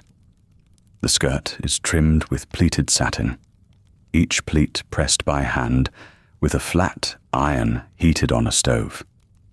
The bodice is boned with 11 strips of whalebone, each one cut, shaped, and cased in cotton twill. The whole gown is lined throughout in silk. There is horsehair braid in the hem, so it holds its edge against the floor. It weighs somewhere between 8 and 11 pounds, depending on how you count the underpinnings, and it cost 40 guineas. Sit with that number a moment. 40 guineas is 42 pounds. Your housekeeper, who runs this entire house and answers to you every morning, earns £50 a year. The scullery maid who scoured the fish kettle this afternoon earns 12. This one dress, which you will wear perhaps 5 times before it is too well known to be worn in the same county again, cost more than 3 years of that girl's wages. It was made by roughly 9 people, none of whom will ever see it worn. The designer, the fitter, the bodice hand, the skirt hand, the beader, the presser, the finisher, the trimmings buyer, the errand girl who carried the box. The house in Mayfair that sold it to you keeps a paper pattern of your measurements in a drawer with several hundred others. You did not make it. You did not sew a stitch of it. But you chose the fabric, ordered the alteration to the neckline, and paid for it out of an account your husband settles quarterly. And in the strange arithmetic of your position, wearing it correctly tonight is part of your work. The jewel case comes out last. Your maid unlocks it, and there is a small ceremony in this that neither of you would call a ceremony. Pearls, 3 strands, that came into the family in the 1790s. Diamond earrings, a pair of bracelets, a small diamond spray for the hair, which she pins in while you sit very still and look at the middle of the mirror and not at your own face. None of it is yours. Almost every important piece in that case belongs to the family and passes to the next Duchess, and the settlement drawn up at your marriage says so in a clause of 11 lines. You are wearing it in the way a bishop wears a cope. It signifies an office, not a person. Your maid steps back. She looks at you the way a carpenter looks at a joint. She adjusts one bracelet 1/4 of an inch and is satisfied. You go down at 3 minutes to 8. The drawing room is already occupied by the early ones, standing near the fire, and there is that particular sound a room of well-dressed people makes before dinner, low and even, with a little too much cheerfulness in it. 22, including yourselves, a bishop, a cabinet minister who is not quite in the cabinet and would like to be, 2 neighbouring landowners with their wives, your husband's cousin, a young man being looked over as a possible husband for somebody's daughter, and knowing it, an admiral, the member of Parliament for the division, and his wife, who arrived in a hired fly, and would rather you had not seen it. You know exactly where each of them is going to sit, because you spent 20 minutes on the seating plan at 4 o'clock, with a printed table of precedence open beside you, and because getting it wrong is not a small social slip. It is an insult with a legal spine. Precedence in this country is not a matter of taste. It is codified. A duke's daughter outranks a baron's wife. A bishop of an ancient see outranks a bishop of a new one. A privy councillor takes place above a knight. A wife takes the rank of her husband unless her own birth is higher, in which case she keeps hers. And there are married couples in England who go in to dinner at opposite ends of a procession for exactly this reason. There are published books devoted to the order, revised annually, and hostesses consult them the way a lawyer consults a statute. So the procession forms itself. The gentleman of highest rank offers his arm to you and takes you in first. Your husband comes in last, with the lady of highest rank. Everyone in between has been paired and sorted, and the pairing is not random either, because you have also considered who has quarrelled with whom, who is deaf in the left ear, who bores everyone, and who can be relied upon to talk to a difficult neighbour for the length of 2 courses without visible suffering. You did this at a writing desk, with a pencil and a list. Nobody will mention it. If it goes well, nobody will notice it went well. That is the standard. The dining room is lit with candles, and 1 hanging lamp, and the table is laid with the second best service, because the best is for the county ball in January. There are flowers down the middle, from the hothouse the head gardener showed you this morning, and the fruit is out already in tall dishes, and the effect is meant to look effortless and cost about £11. Dinner is served à la Russe, which means the food comes round to you, carved and portioned, rather than sitting in great dishes on the table to be helped from. This is newer and more fashionable, and requires roughly twice the number of servants to accomplish. There are 8 courses on the menu card in front of you, written out in French this afternoon in your own hand. Clear soup or a thick soup, your choice. Turbot with lobster sauce, a small hot entree, sweetbreads. Then the saddle of mutton, which the butler carves at the sideboard, because it is too large to bring past 22 elbows. Roast partridge, 4 brace, shot on the estate on Tuesday, and hung since. A savoury of some kind. Then an ice, then the dessert. When the cloth comes off, and the fruit and the wine stay, downstairs, the cook has been working toward this since 2 in the afternoon. And every one of those dishes has to arrive hot after travelling along a stone passage from a kitchen deliberately built at a distance, so its smell never reaches these rooms. 6 footmen and the butler stand behind the chairs, moving forward, moving back, changing plates, filling glasses, and they have been standing since 7:30, and will be standing until well past midnight. The kitchen will not be clean until 2. And you eat perhaps 1/3 of what is put in front of you, because you cannot talk and eat at the same time, and talking is your job. That is the part nobody counts. From the moment you sit down until the moment you catch the eye of the lady on your husband's right and rise, you are working. You have the man on your right through the first half of dinner, and the man on your left through the second. And you turn at a specific moment so that nobody is left stranded talking to a shoulder. Both of them must be interested. Both must feel they have said something clever. Which means you have read the newspapers your husband's valet ironed this morning.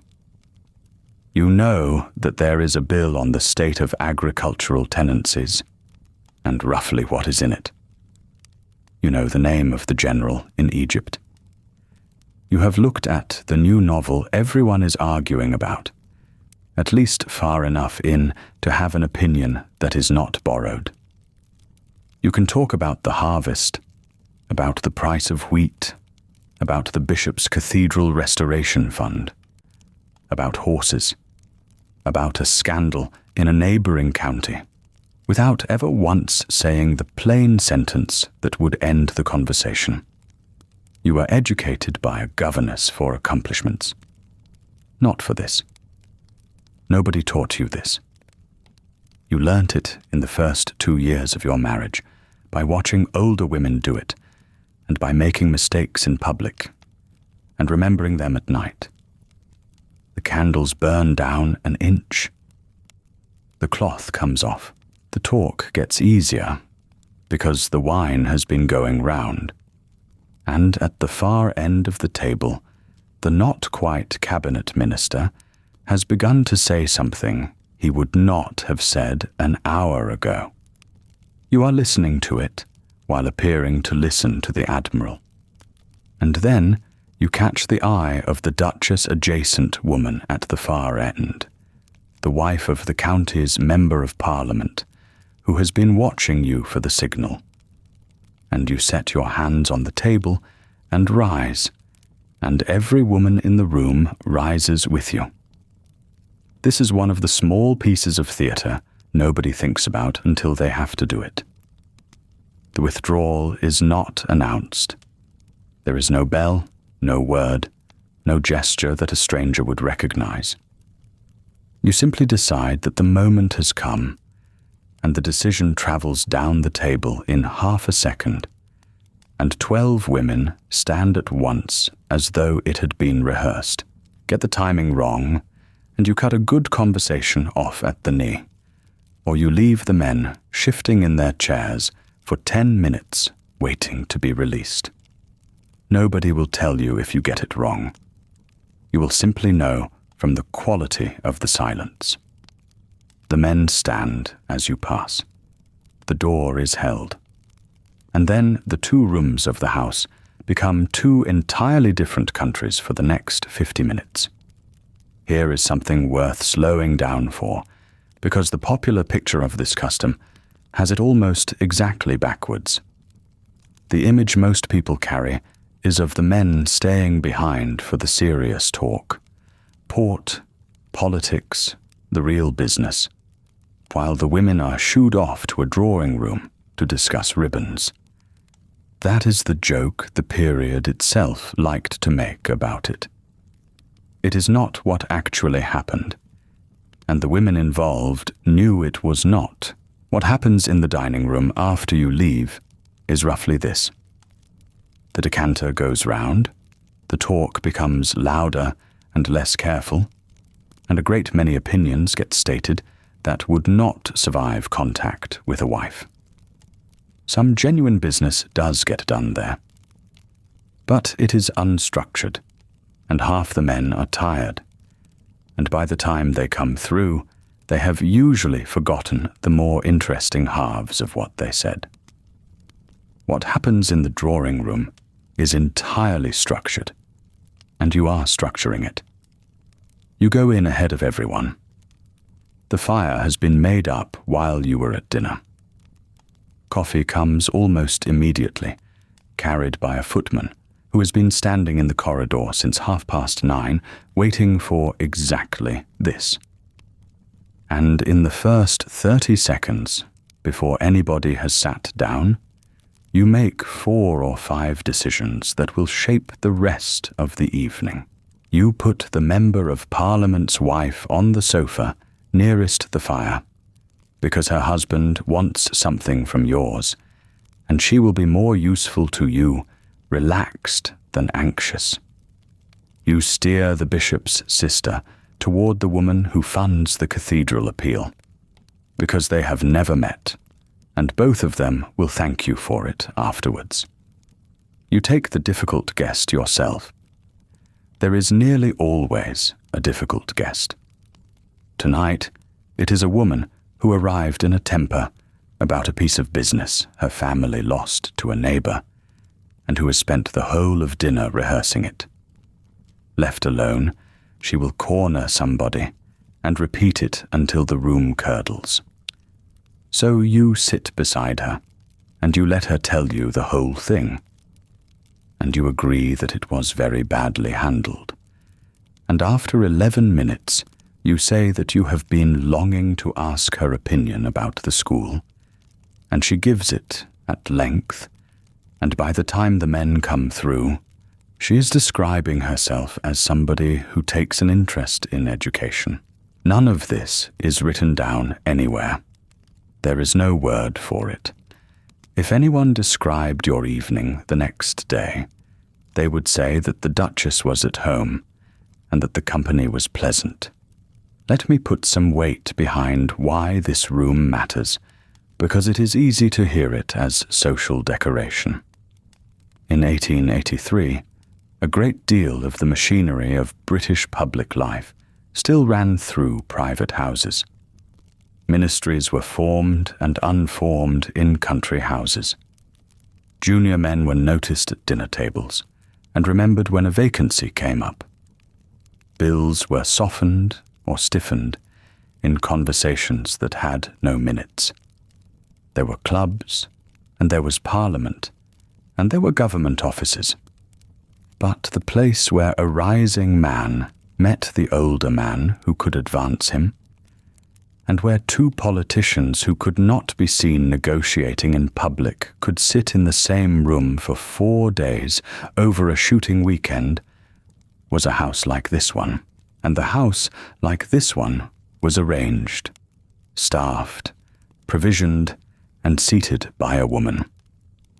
The great political hostesses of the century were doing something real.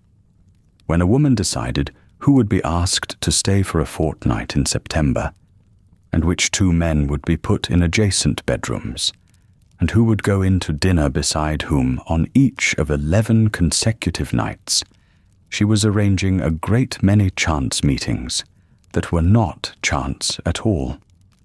There is a reason ambitious men married carefully, and then relied absolutely on their wives' invitation lists. You have no vote. You cannot stand for Parliament. You cannot sit in the Lords beside your husband, even though the title is his, and the estate that funds his position is partly your family's money. You have, in the plainest legal terms, no political existence whatsoever, and yet 3 of the men who came in to dinner tonight owe some part of their present position to an evening arranged in a house very like this one, by a woman very like you some years ago. The coffee cups go back on the tray. Somebody asks you to play, and you do, because a hostess who can play should play early and briefly, and then hand the instrument to somebody who wants it more. You give it to the youngest woman in the room, who has been sitting very upright all evening, waiting to be given something to do. And she plays a piece of Mendelssohn better than you expected. And you say so loudly enough for it to be heard, because that sentence is worth more to her than anything else you could give her tonight. Somebody else sets out the card table. Whist for small stakes. The stakes are always small in this house, because your husband's mother made a rule about it 40 years ago, and nobody has ever unmade it. Then the doors open, and the men come through, and the room changes temperature. They come in loose and warm and slightly louder, and the room reassembles itself around them. And this is the point in the evening where the whole day's work either pays or does not, because the not-quite cabinet minister, who at the table said the thing he would not have said an hour earlier, is now standing by the fire with a coffee cup, and your husband is on the other side of the room being talked at by a man who wants a canal. So you cross. You bring the minister a chair he did not ask for. You mention, without any particular emphasis, that the tenancy bill has been much discussed in the county, and that the farmers here are worried about one clause in particular, and that you cannot pretend to understand it, but that your husband has been reading it closely and has some view about it. And then you say that the harvest was poor, and you think the fruit house is failing, and you ask whether he has ever grown a good peach in this climate. 4 minutes later, your husband happens to arrive at the fire. You are already halfway across the room, going to rescue the woman who does not know anybody. This is the part that never appears in any account of the evening. Nobody will say the Duchess arranged that conversation. Your husband may not entirely know it himself. If the bill goes the right way in March, he will remember that he spoke to the minister at his own fireside one night in October, and he will be perfectly sincere in remembering it that way. Behind you, against the wall, 2 footmen have been standing for the better part of 6 hours. They came on duty before you dressed. They have carried in 14 dishes and taken out 14 dishes, and stood through every course looking at a point on the opposite wall. They will not sit down while a guest is in the room. When the last carriage goes, they will put out the candles, bank the fires, carry the glasses down 2 flights to the scullery, where a girl of about 16 is waiting to wash them, lock the plate away, and be up again at 5:30 to lay the fires in the rooms you will use tomorrow. Their wages, all found, run to something between £28 and £35 a year for the taller of the 2. Height was paid for in footmen, absurdly and openly. They are 8 feet from the fire, and they will not feel it. 11:30. The first carriage is called, then another, and the sound of wheels on gravel comes through the shutters twice more, and there is the long, slow business at the front door of cloaks and thanks and promises to write. You say the right thing to every single person. It takes 20 minutes, and by the end of it your face aches.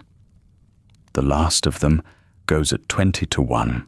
The hall is enormous and half dark, and one by one the candles are going out along the staircase as you climb it. Your maid is waiting, because of course she is. She has been awake as long as you have, and will be awake a little longer, taking the pins out of your hair and hanging up a gown that took 3 women 11 days to make. You were competent tonight. That is worth saying plainly, because nothing in the record will say it. You managed a household of 40 people, balanced a set of books, settled a dispute in a cottage, arranged 22 people around a table without giving offense to any of them, and moved a piece of national business 4 inches forward while appearing to talk about peaches. You were good at it. Some of it you even enjoyed. And none of it belongs to you. Not the house, not the land, not the title, not the money that runs it, not the credit. If your husband died tomorrow, you would move out of these rooms within the year to make way for a boy of 9. And the skill you spent 11 years building would have nowhere left to go. That is not a complaint about the woman. It is a description of the machine she is inside. The last candle goes. Somewhere below, a door closes very quietly, and the great house settles, and the fires burn down to nothing in 40 rooms nobody will enter until morning.